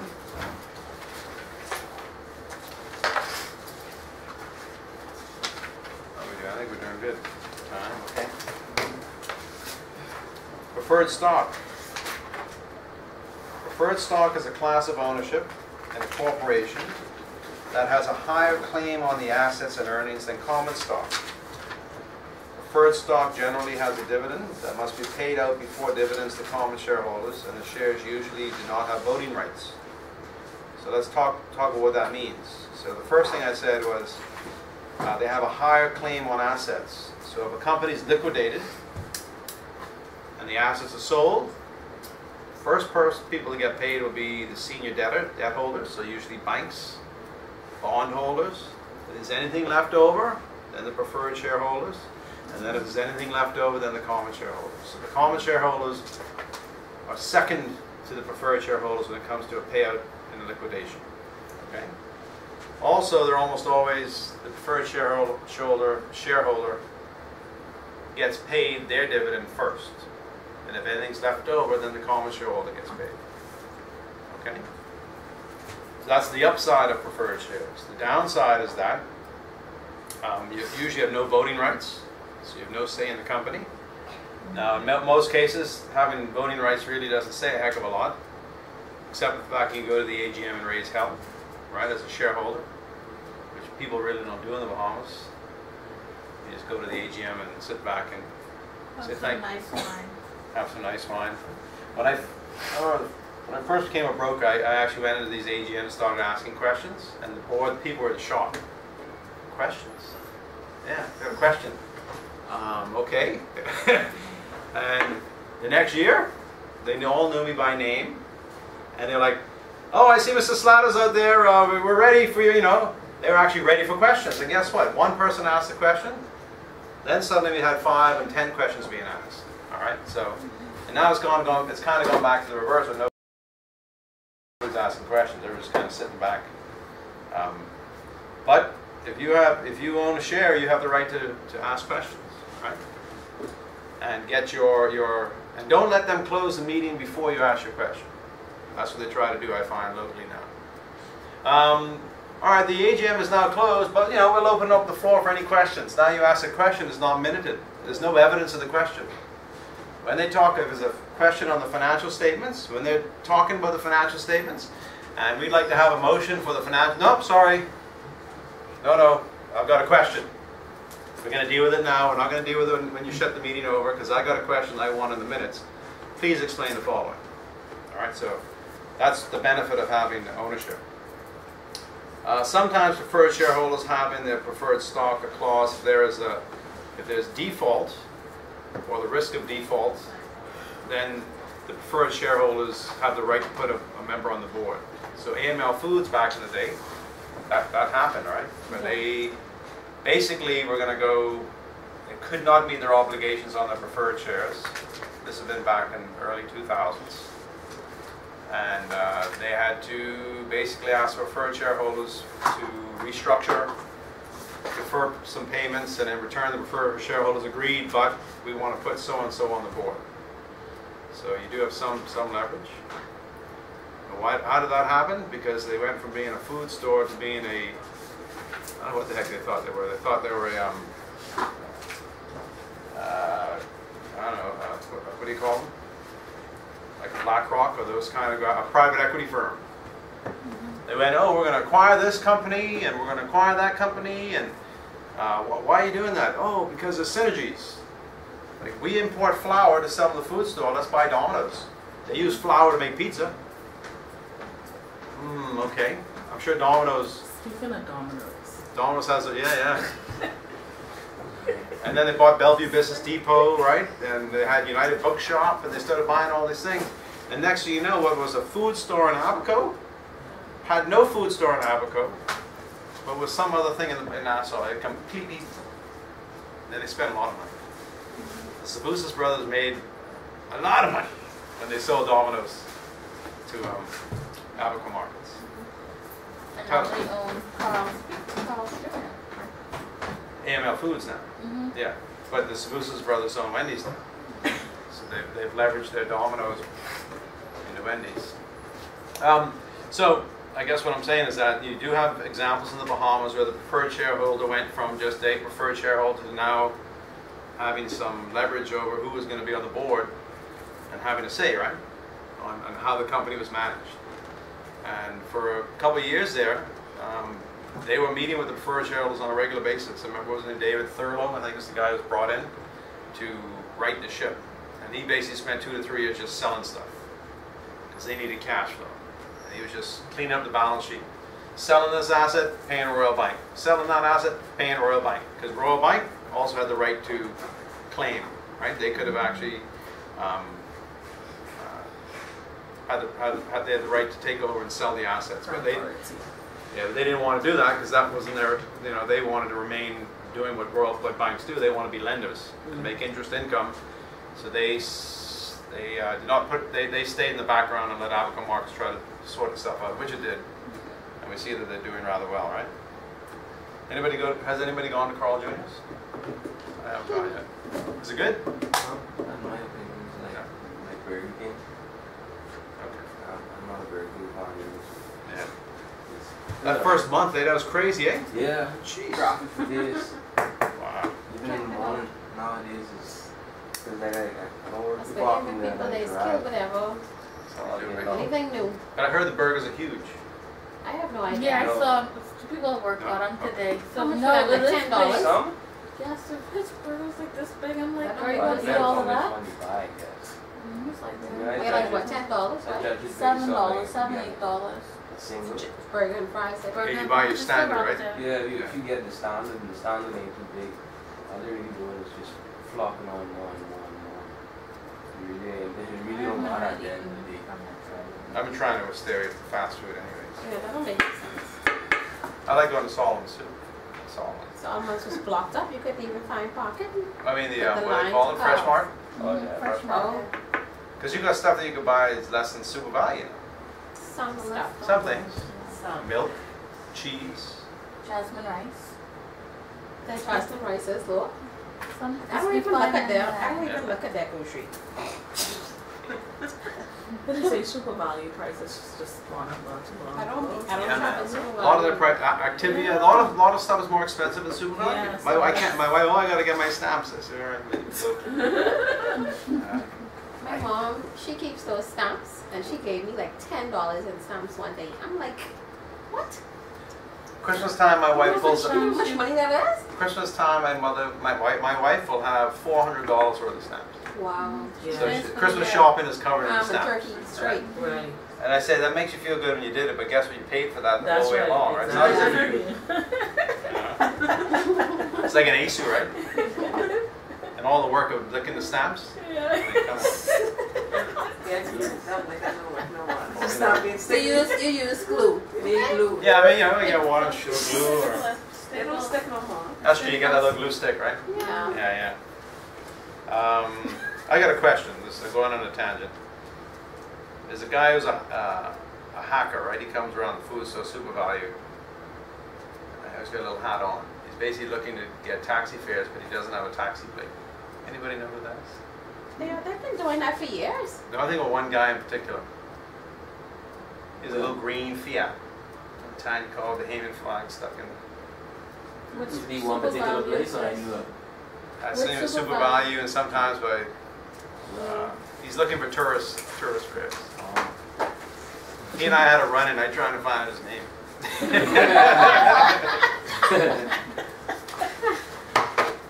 So next time I see him, I'm gonna be like Frank.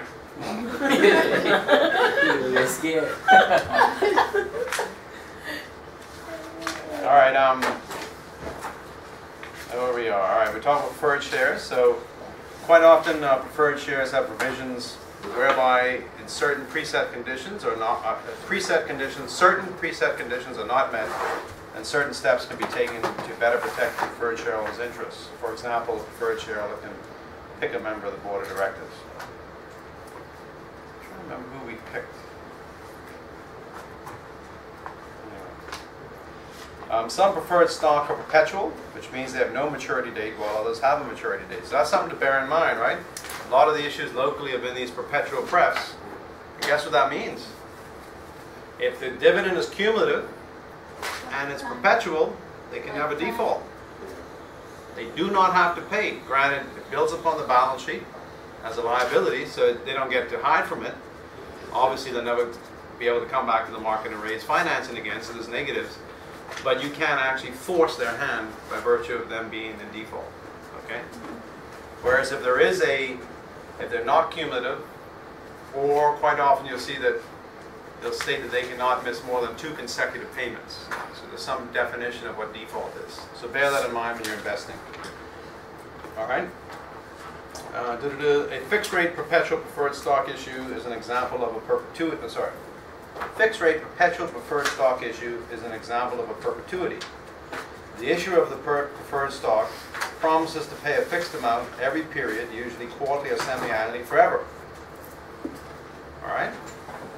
Granted, quite often they have the right to call or refinance them, right? So Family Guardian, I think, the insurance companies did a lot of this.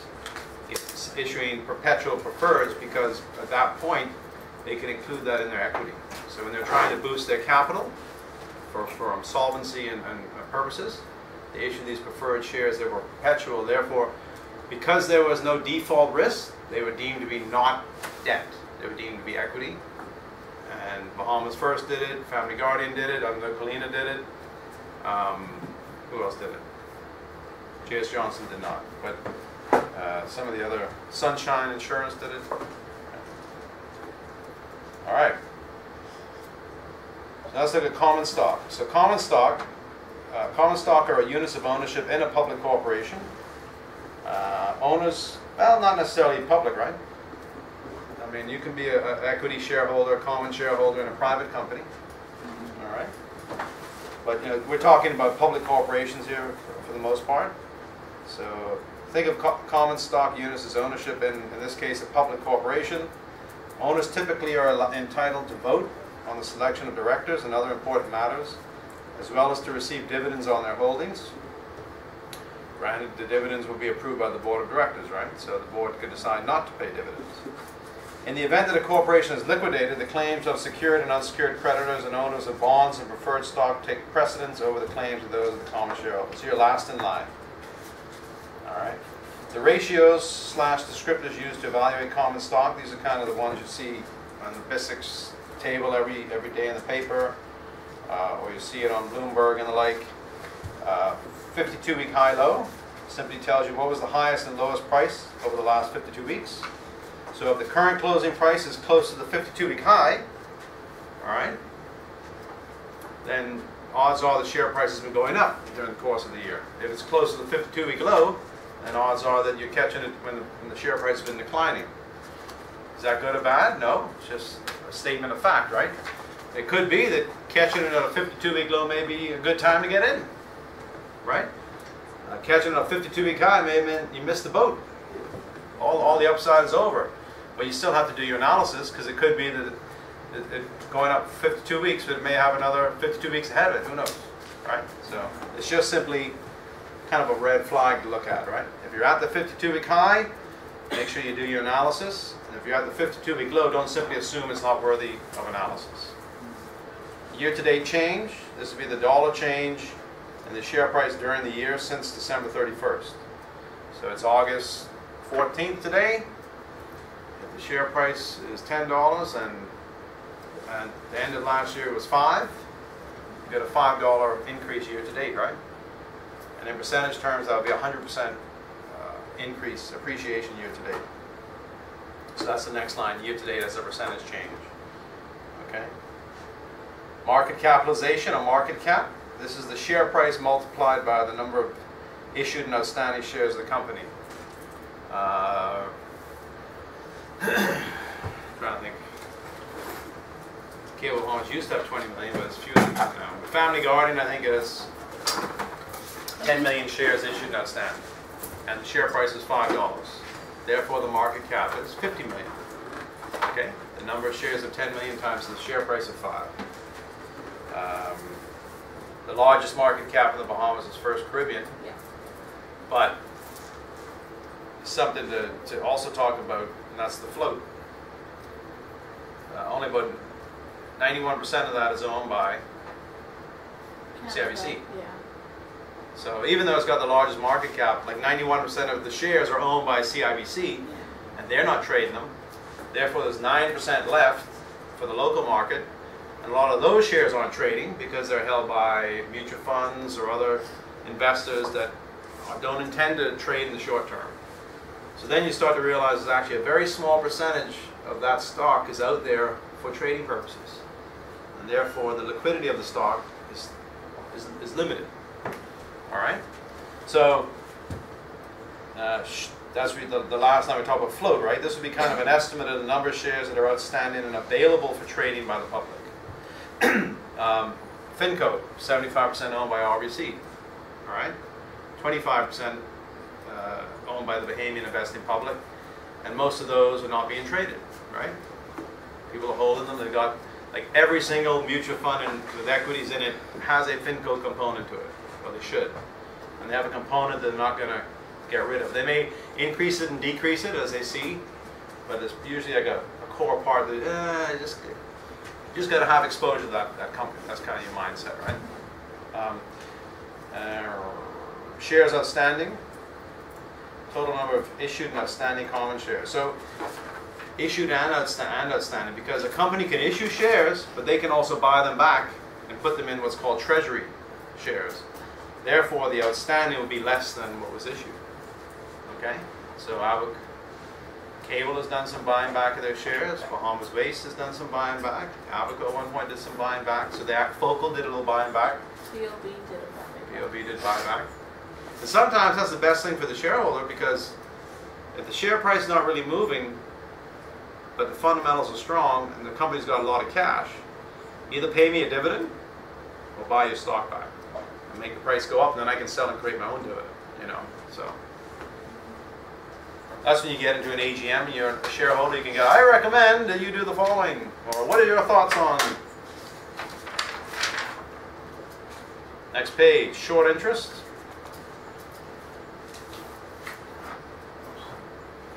Short interest, the total number of shares that have been sold short and have not been repurchased to close out that short position. Short selling is it's not allowed in the Bahamas, okay, on BISIX, but in most markets you can. So you can actually take a position. Why does BISIX restrict short selling? Because we're so illiquid, the last thing we needed. Somebody wiping out Yeah. your wealth Yeah. on a short sale.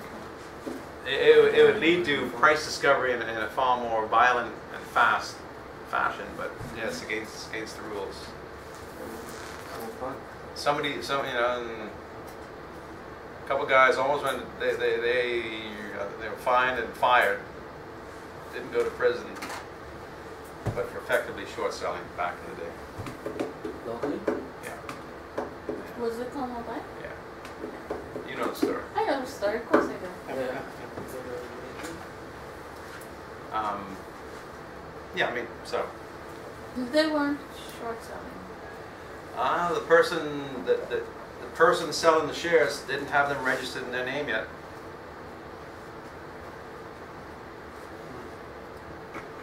The staff had the option to buy shares at a discount, but they didn't have the money to buy the shares. So the shares were sold.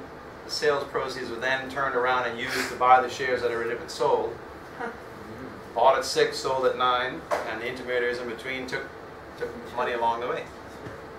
So, I mean, if anybody's going to prison for I mean, that was, you know, that was serious. Those guys, the manager at Commonwealth Bank and the trader, they were the ones in cahoots. How do I know? Because that manager called me and asked me if I wanted to do it, and I said no. Yeah. Initially, the question was, would we lend money using shares as collateral? We said, yeah, but you know, we have to have the shares pledged to us. Well, they don't own the shares yet. Well, then we can't lend. How can we lend you money if there's... That's like saying, well, I'm going to buy that. I'm going to see that house over there. I'm going to own that. But I need, you know, I'm going to pledge that house to you. But I need you to lend money so I can buy it to pledge it to you, right? So that's that story. You want them to edit that off the video? I didn't say any names. It's known. Yes. That was in the press. It's on the website. It's on the website, in the public The domain. Security Exchange Commission website. So, all right. Next, let's look at beta. What is beta? Beta is the covariance of the stock relative to the rest of the market. So it's basically the relationship of a stock versus the market as a whole. So if the market moves up or down by 1%, does the share price of that stock move up? Or how much does that share price move? If the beta is 1, which means they're perfectly correlated, if the market goes up 1%, that share price of that stock goes up 1%. If it goes down 1%, it goes down 1%. All right, so owning that stock is like owning the market. Okay? If the beta is less than 1, then that stock is not as volatile as the market, right? If the market goes up, let's suppose the beta is 0.5. If the market goes up 1%, the stock goes up 0.5%. If the market goes down 1%, it goes down 0.5%. So you don't have the upside of the market, but you don't have the downside of the market. If the beta is greater than 1, then it's even more volatile than the market, right? A beta of 2, market goes up 1%, it goes up 2. Beta of market goes down 1%, it goes down 2%. So it's going to be a lot more volatile. Okay. Key ratio is dividend yield equals the trailing 12-month dividend divided by stock's price. Earnings per share equals the trailing 12-month net income divided by the total number of issued and outstanding shares. Price to earnings ratio equals the price per share divided by the earnings per share. PEG ratio, I mean, people still use that? Not really. We'll talk about it. It's kind of an indicator, right?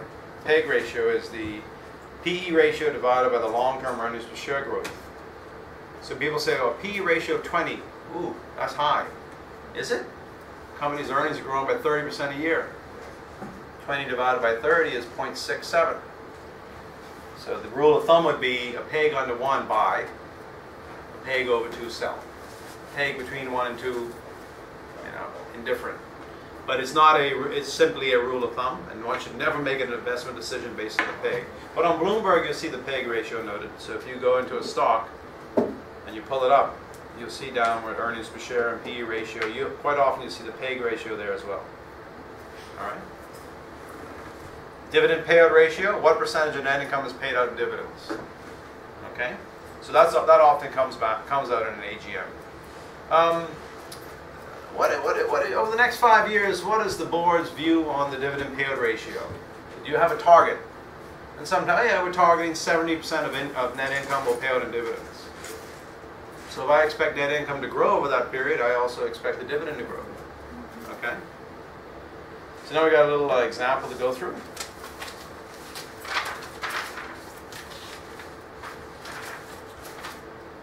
I think we're running slow. Let's pick it up. All right, ABC Company, shares issued outstanding 10 million. Trailing 12-month net income, 1 million. Total dividends paid over the last 12 months, $500,000. Long-term earnings per share growth rate, 8%. Stock's closing price was 5. We're going to calculate the dividend yield, earnings per share, PE ratio, PEG ratio, and dividend payout ratio. All right, and why don't we'll do this together. Dividend yield is what? Equals trailing 12-month dividend divided by the stock's price. Now,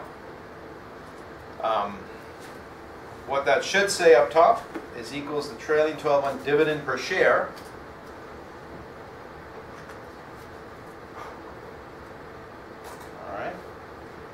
divided by. So you got to first calculate what was the dividend per share, because up top all they tell you is the dollar amount. So DPS, or dividend per share, equals $500,000 divided by 10 million shares, right? What does that equal? 5 cents? Ding, ding, ding, ding, ding, ding, ding, ding, ding, ding. Yeah. Yeah, 5 over 100, or 5 cents.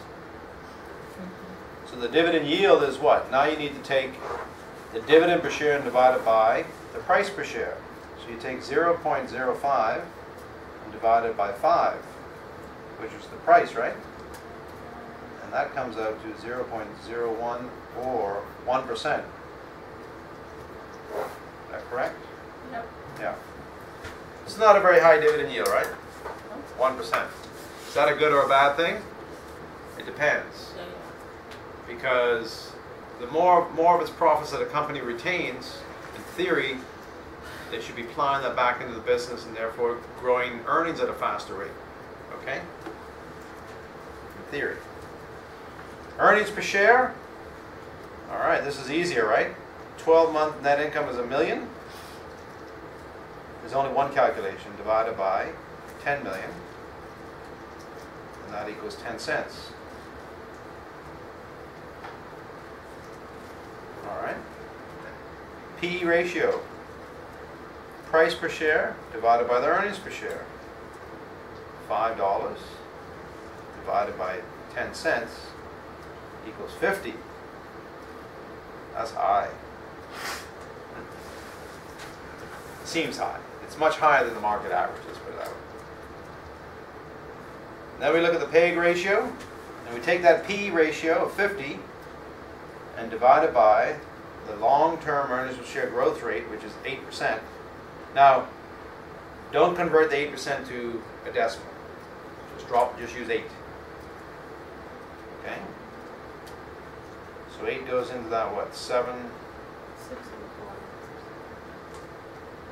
6, yeah, 6 1/4, 0.25. Well, that's way above our rule of thumb of 2, right? And then the dividend payout ratio is, you can take the dollar amount. You can use the dividends per share divided by earnings per share, or you can take the dollar amount. So the $500,000 in dividend divided by the $1 million in net income equals 50%. So this company pays out, right now, is paying out 50% of that net income in dividends. It's got a dividend yield of 1%, a PE ratio of 50, and a PEG ratio of 6.25. My advice would be run away. How did you get 5 again? Which one? Sorry? Number 5. I took the $500,000 in dividends paid divided by the $1 million in net income. Or you could have taken the dividend per share of 5 cents divided by the earnings per share of 10 cents, right? You get the same ratio of 0.5 or 50%.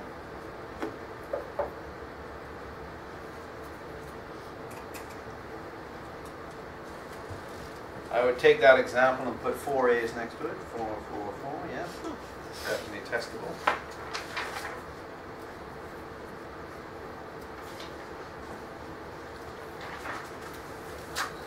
Now, of course, and these are just like to give you an indication. Let's suppose you got to go through 100 stocks and determine which 20 you want to focus on.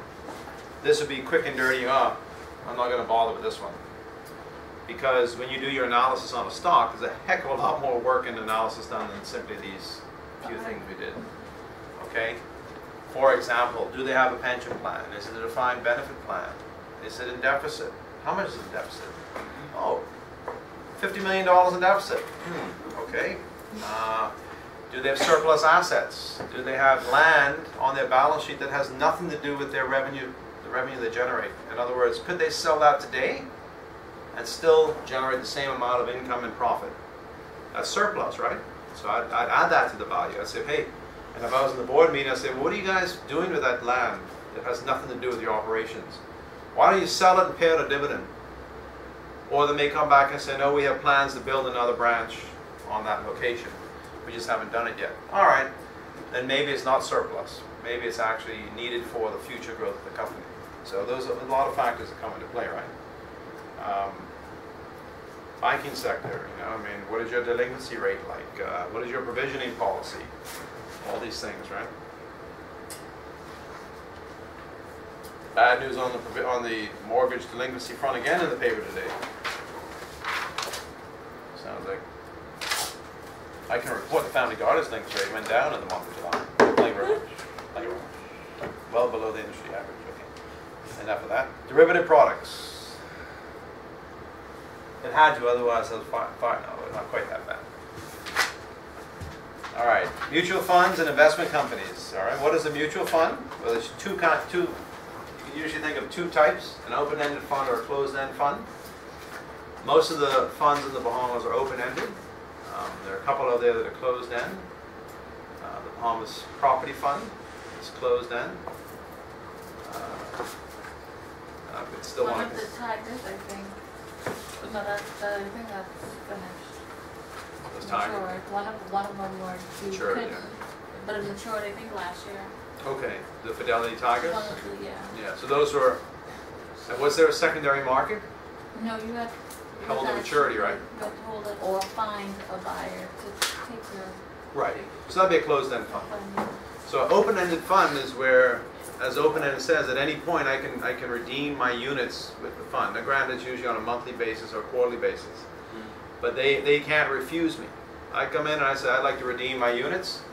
All right, sir. At the next month end, when we calculate the NAV, we will pay you, based on that NAV less any charges. Whereas a closed-end fund, the fund has no obligation to buy them back from you. You have to actually find a buyer. So the Bahamas Property Fund trades on BISX. You have to actually sell your units or your shares on BISX. Benchmark, ooh, there's a, anyway, that's a closed-end fund. Is that a closed-end fund, or is that a, no, anyway. What's that other property fund? Premier Property Fund? Yeah. Premier? Premier. Yeah. They own, I think they own the mall that R&D ends on, on JFK. Or Galleria, it's not R&D anymore. So we have examples in the local market, closed-end and open-ended funds. Now mutual funds, I mean, at one point I think in the U.S. there are 8,000 mutual funds out there. I'm not sure. I think they've actually fallen off in what should I say, they're not as attractive as they used to be because people can buy ETFs, which I mentioned below, which give you a lot of similar features of a mutual fund with more liquidity, and you can be far more specific with the investment you target.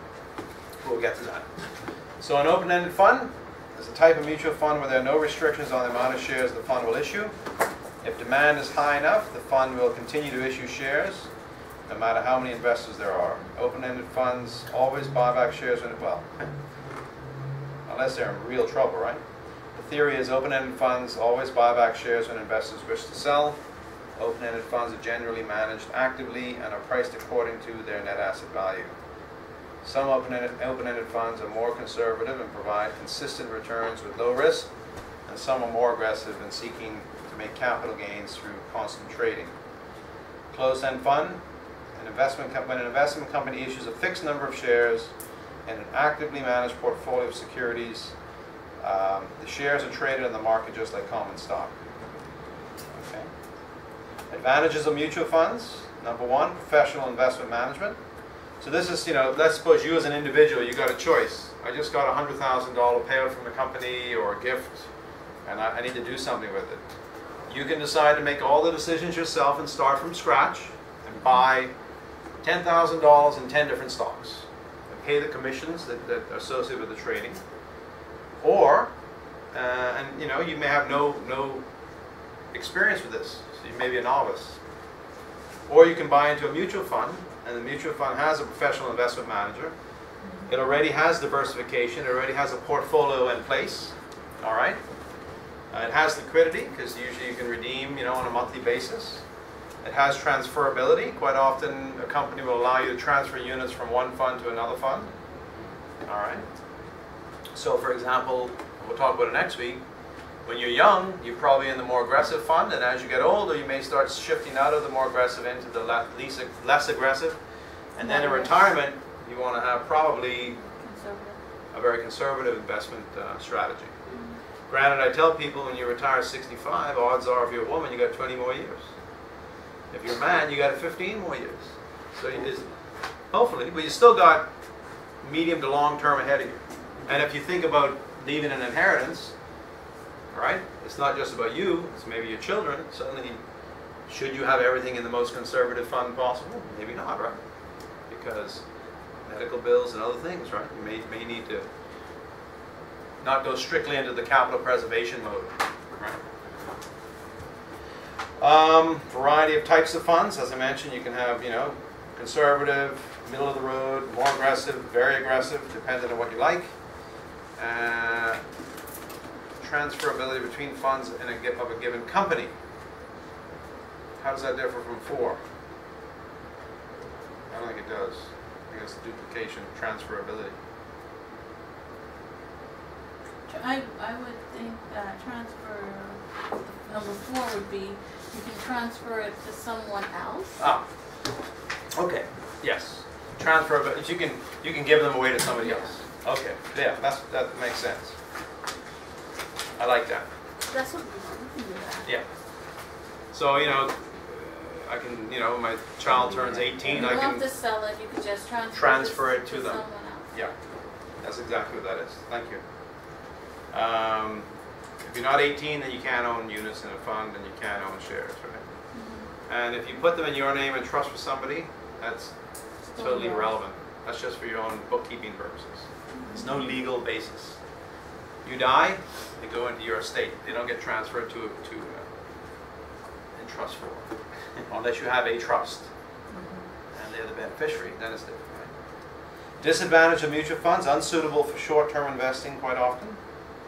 Right? Unsuitable as an emergency reserve.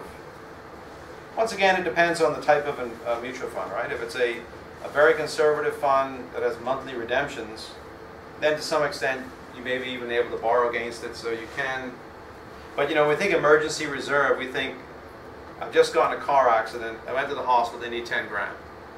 I need it now. I can transfer my units in this fund? No, sir, that's not going to work. Okay. So that versus cash or versus money in the bank, right? So it's not as liquid as that. Professional investment management is not infallible. All right, so you have funds that don't do well because somebody turned out to not be very good at their job as an investment manager, or they exceeded their authorization, right? The fund strategy was said to be this, and they went outside of that and started making some additional trades, really trying to make themselves look good or get returns in excess of the competition. It turned out to be very risky, so there's risk as well. All right, next we'll talk about exchange-traded funds, real estate investment trusts, and hedge funds. Exchange-traded funds, I don't know how many of them there are in the world now, but you can basically invest in just about any darn thing you want. Okay? You want to have exposure to the Canadian oil stocks, the Canadian oil sector. I'm sure there's an ETF that targets that. You want to have exposure to Chinese solar manufacturers, solar panel manufacturers, probably an ETF that does that. You want to have exposure to the BRIC countries, Brazil, India, Russia, China. There's an ETF that does that. You want an ETF that gives you can think about anything. There's an ETF that does it. I want to have an ETF that gives me exposure to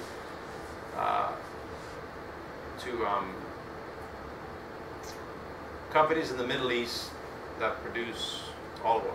I don't know, just made that up. But the Mediterranean, I don't know, it's something like that. Or I only want companies that are industry leaders, right? I don't care which sector they're in, they need to be the industry leader. I want to invest in Nestle. I want to invest in, I don't know who the leaders in the banking sector, RBC or Canadian. I want to invest in Canadian, whichever Canadian bank is the industry leader in Canada, and so on, right? So you can come up with any kind of strategy you want, and there's probably somebody out there that's already created it. So very versatile, and they trade like stock. So they trade, you know, you can get in and out within a few minutes. You can buy it, sell it, if you wish. So they're very liquid for the most part. Hedge funds, on the next page. An aggressively managed portfolio of investments that use, I mean, this is like, you know, a very simple definition of hedge funds, eh? But it's basically usually an aggressively managed portfolio of investments that uses advanced investment strategies such as leverage, long, short, derivative positions in both domestic and international markets with the goal of generating high returns with low volatility. So you'll often hear them talk about, you know, we generate a lot of alpha, right? Beta is basically where you get the exposure to the market. So if I buy the S&P 500, I have the beta of the S&P 500, right?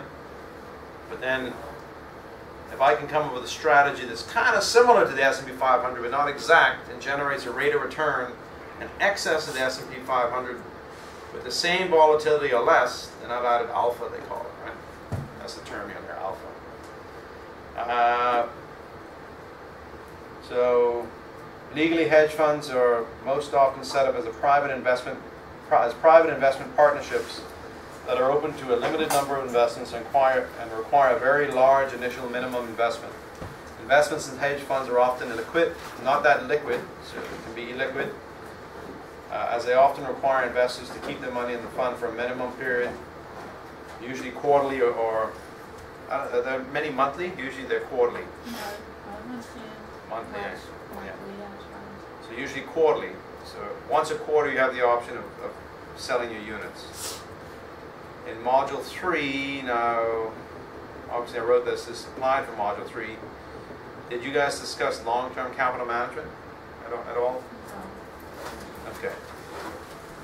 So, just a quick story, long-term capital management was created in 1994 by Nobel Prize winning economists. Fisher, these guys are like, you know, like when you read finance books, they're like the gods of finance. They're the guys who came up with Black-Scholes pricing model and all these things that are so common now in finance. So they said, you know what, we are the best. Let's create this hedge fund, you know, and they call it long-term capital management. And for a number of years, they were the best. I mean, they did an incredible job, and they made a lot of money. And every bank and every investment bank out there wanted to lend them money, and they became highly leveraged. And eventually one of their bets didn't work out, and they basically were going to go bankrupt. They had to be bailed out. And we're talking billions and billions of dollars, right? And actually it almost led to it came close to causing the financial system to collapse, because everybody had a piece of the action, right?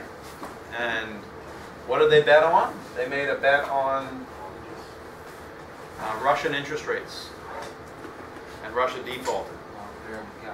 Long-term capital management, yeah. And just quickly, they made the assumption that returns are normally distributed. Remember the bell curve? Mm-hmm. So distribution of outcomes is symmetrical, right? So the area to this side and that side are the same, right? But in reality, distributions are not symmetrical. Distributions have what are called fat tails. So where they thought the probability of this extreme event was very low, in reality you have external shocks, you have these things that happen, and suddenly you can have a higher probability of a really bad event. And that's what happened. Russia defaulted. And at that point they were leveraged 100 to 1. So they had $1 for every $100 they had out there invested. That's great when things are going up. When things are going down, you're in trouble. And they didn't fold immediately. They hung on for a little bit longer, but only because they were bailed out. So the Federal Reserve had to call in all the big banks leaders and say, all right guys, you got to bail them out. And they're like, I'm not bailing those idiots out. Well, yes you are, because they owe you $5 billion. There's that guy, $10 billion. And he owes you $2 billion. And so on and so forth. And suddenly this web of all this lending, if they collapse, they default, you lose that, you may default, causing them to lose, and so on, right? So they had to be bailed out. So that's a great book. There's a book, I think it's called Fat Tales. So if you're interested, that's a very interesting book to read. Now let's talk about options. So we're going to talk about call options and put options. And that'll be it for tonight. We'll go on. Next week we'll deal with what we didn't cover, plus the balance of, do we have 4 nights or 3 nights? 3, right? All right. So now we're going to talk about a call option. Oh, it's there already. Or understanding the options. There's 2 key types of options, and they are American options and European options. The American option allows the owner to exercise at any time before or at expiration, while the European option is only exercised at expiration. Okay? We're going to focus on American options. Call option. A call option is an agreement that gives the investor the right, but not the obligation, to buy a stock, bond, commodity, or other instrument at a specified price within a specific time period. Okay? So it's the option, but not it's the right, but not the obligation. A call becomes more valuable as the price of the underlying stock appreciates relative to the strike price. So what we have is a graph here, okay, and the green line that's flat and then goes up at an angle. Okay, this is basically the value of the option. Now, when the person bought this option, there was a strike price right here. Okay? Now you have to pay a premium to buy the option. It's not a free lunch, right? So you got to pay a premium in order to have this right. This represents the premium. So here is 0. Here's the premium you paid. So you start out in a negative position, right? Because you lost, the cost of the premium. Now, once the price of the stock gets to the strike price and starts to go up, you start to recover some of your premium. Okay? And once it gets to the share price, the strike price plus the premium, you break even. Alright, so let's suppose I paid $1,000 premium for the right to buy X number of shares of a given stock at a given price. Once the share price goes above that strike price, in theory, I could buy at S at the strike and sell at the higher price. Okay? So now I start to recover some of my premium. Once the share price has increased sufficiently to cover my premium, I'm now broken even. All right? And if the share price continues to go up, now I'm actually making a profit. Okay? So anything beyond here is profit, and as you can see, it could be infinite, right? In theory, the share price could go up forever. So imagine if you bought a long-term call option to buy Google. I can't remember the whole history, but Google had a run, just went berserk, right? $400, $500. I mean, so if you had that option, you had that right to buy at this price, and the share price is now over here. My goodness, you've made a ton of money, right? Because I could buy here and sell it at that higher price. Okay. Now, quite often, people who own an option don't actually execute the option because options are being valued all the time, and I could sell it to somebody else, right? So I don't have to actually exercise the option. I can simply sell the option to somebody else, okay, and make my profit that way. Other terms to be mindful of: out of the money and in the money. Now, a lot of people ask, why is out of the money from here to here and not to the break even? Because you're out of the money when you haven't recovered any premium. But as soon as you start recovering some of your premium, you're now in the money. All right? You're not in profit, but you're in the money. The share price is now more than the strike price. Okay? So that's a call option. When you hear call, think the right to buy. Okay? When you hear put, think the right to sell. Oh. So the graph's different, right?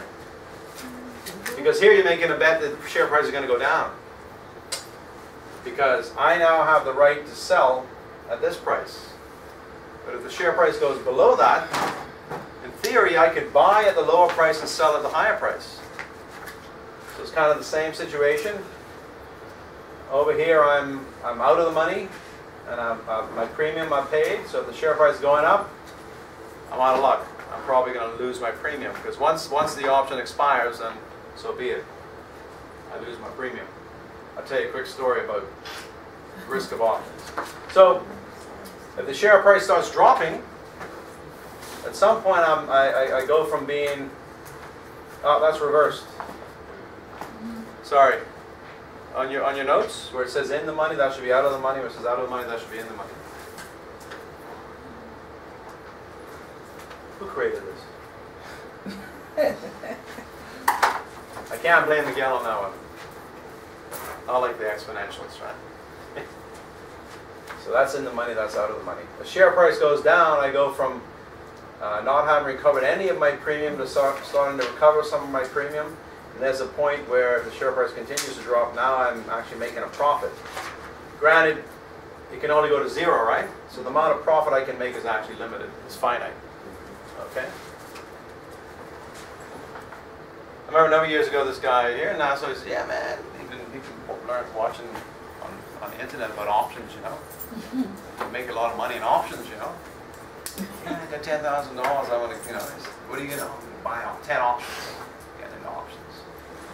I said, they're risky, you know, because you pay a premium and they may expire worthless. You may lose all your money. No, the book said blah, blah, blah. So 6 months later, I said, how'd it go? He said, yeah, I lost all $10,000. Every single option worthless, right?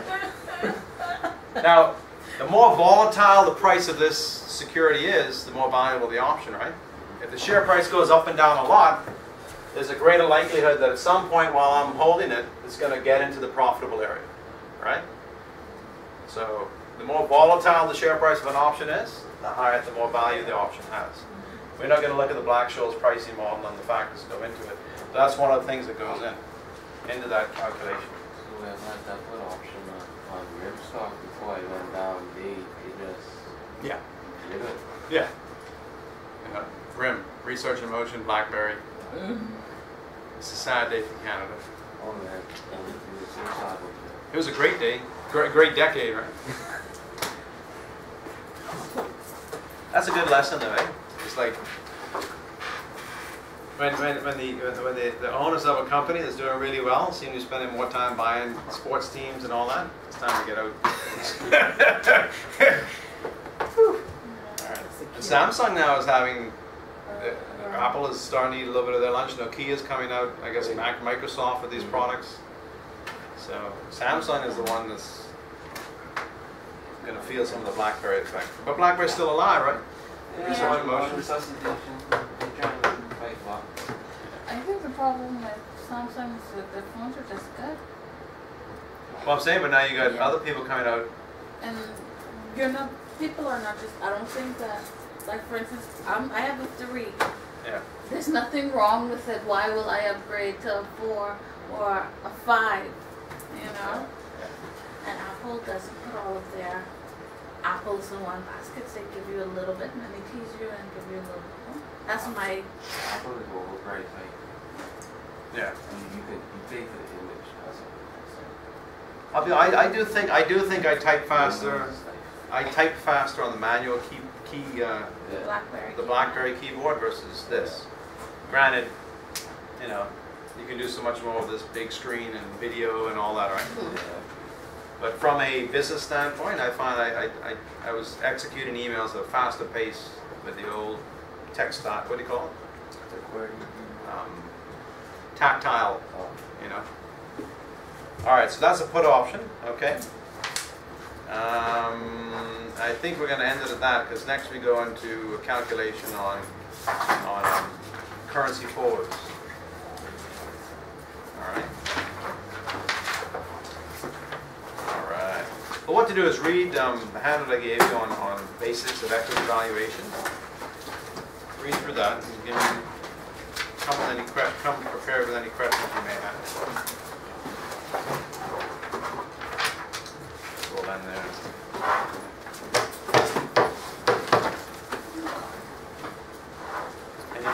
Everybody's familiar with the weighted average cost of capital? Whack. The what? What did you say? Sorry. Man, that stuff is whack.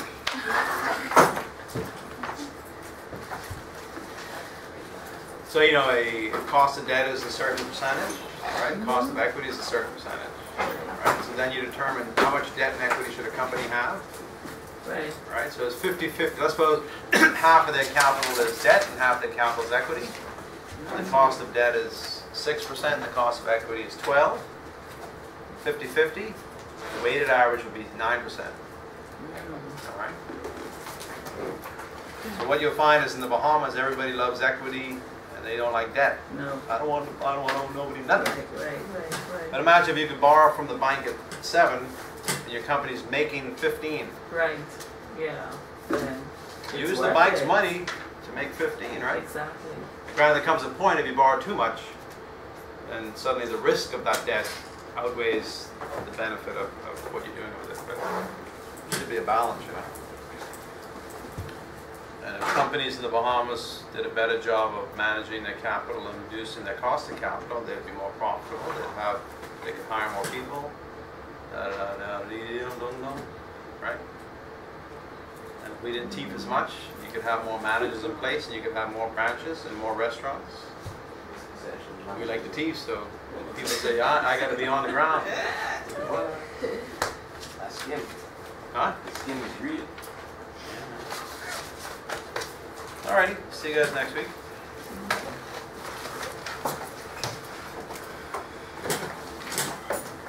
Did anybody send me an email? I don't think I saw any. No? Okay.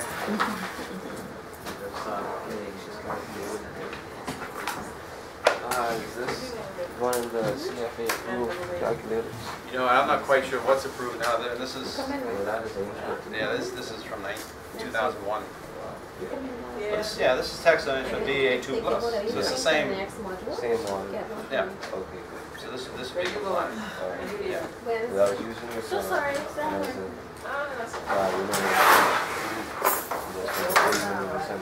Which university? Canada allows you. Right in Halifax. Yeah, right now. I was there this summer.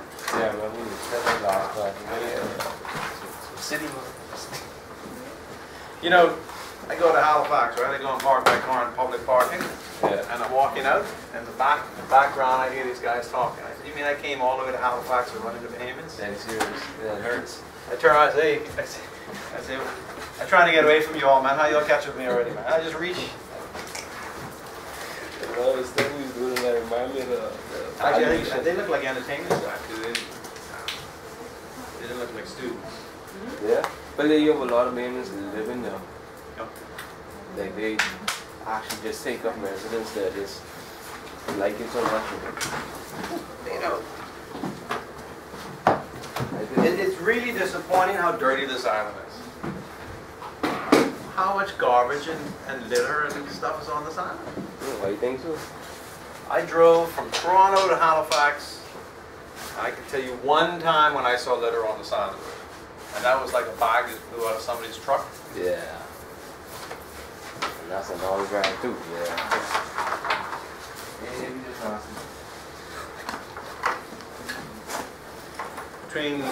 Between garbage and crime, I don't know how the heck we're going to survive. You know?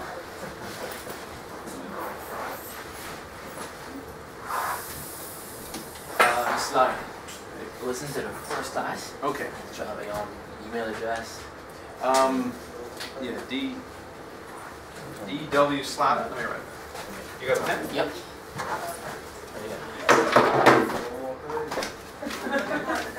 Sorry, your name? Quentin. Quentin. Yeah, sorry. DW Slatter. Sorry about that. No problem. There's one question. All right, no problem. And yeah, I gave everybody said question you got. Did you think about outside of class or something you didn't want to ask in class? Shoot me an email, no problem. Gotcha.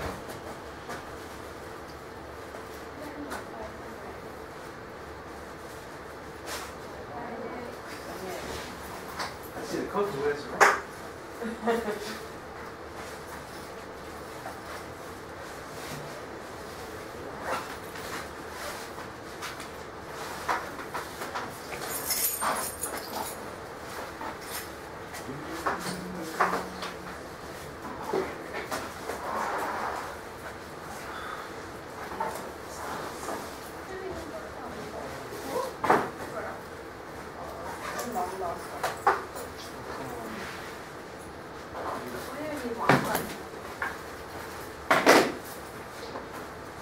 Yeah, I went to York University.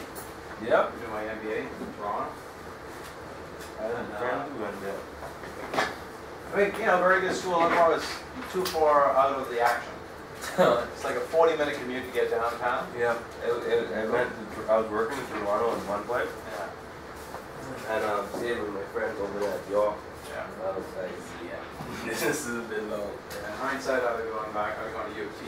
Oh yeah, Right in the heart. Yeah. Yeah, in the heart. I was thinking about going to UT. I definitely go back. You sure? That's okay.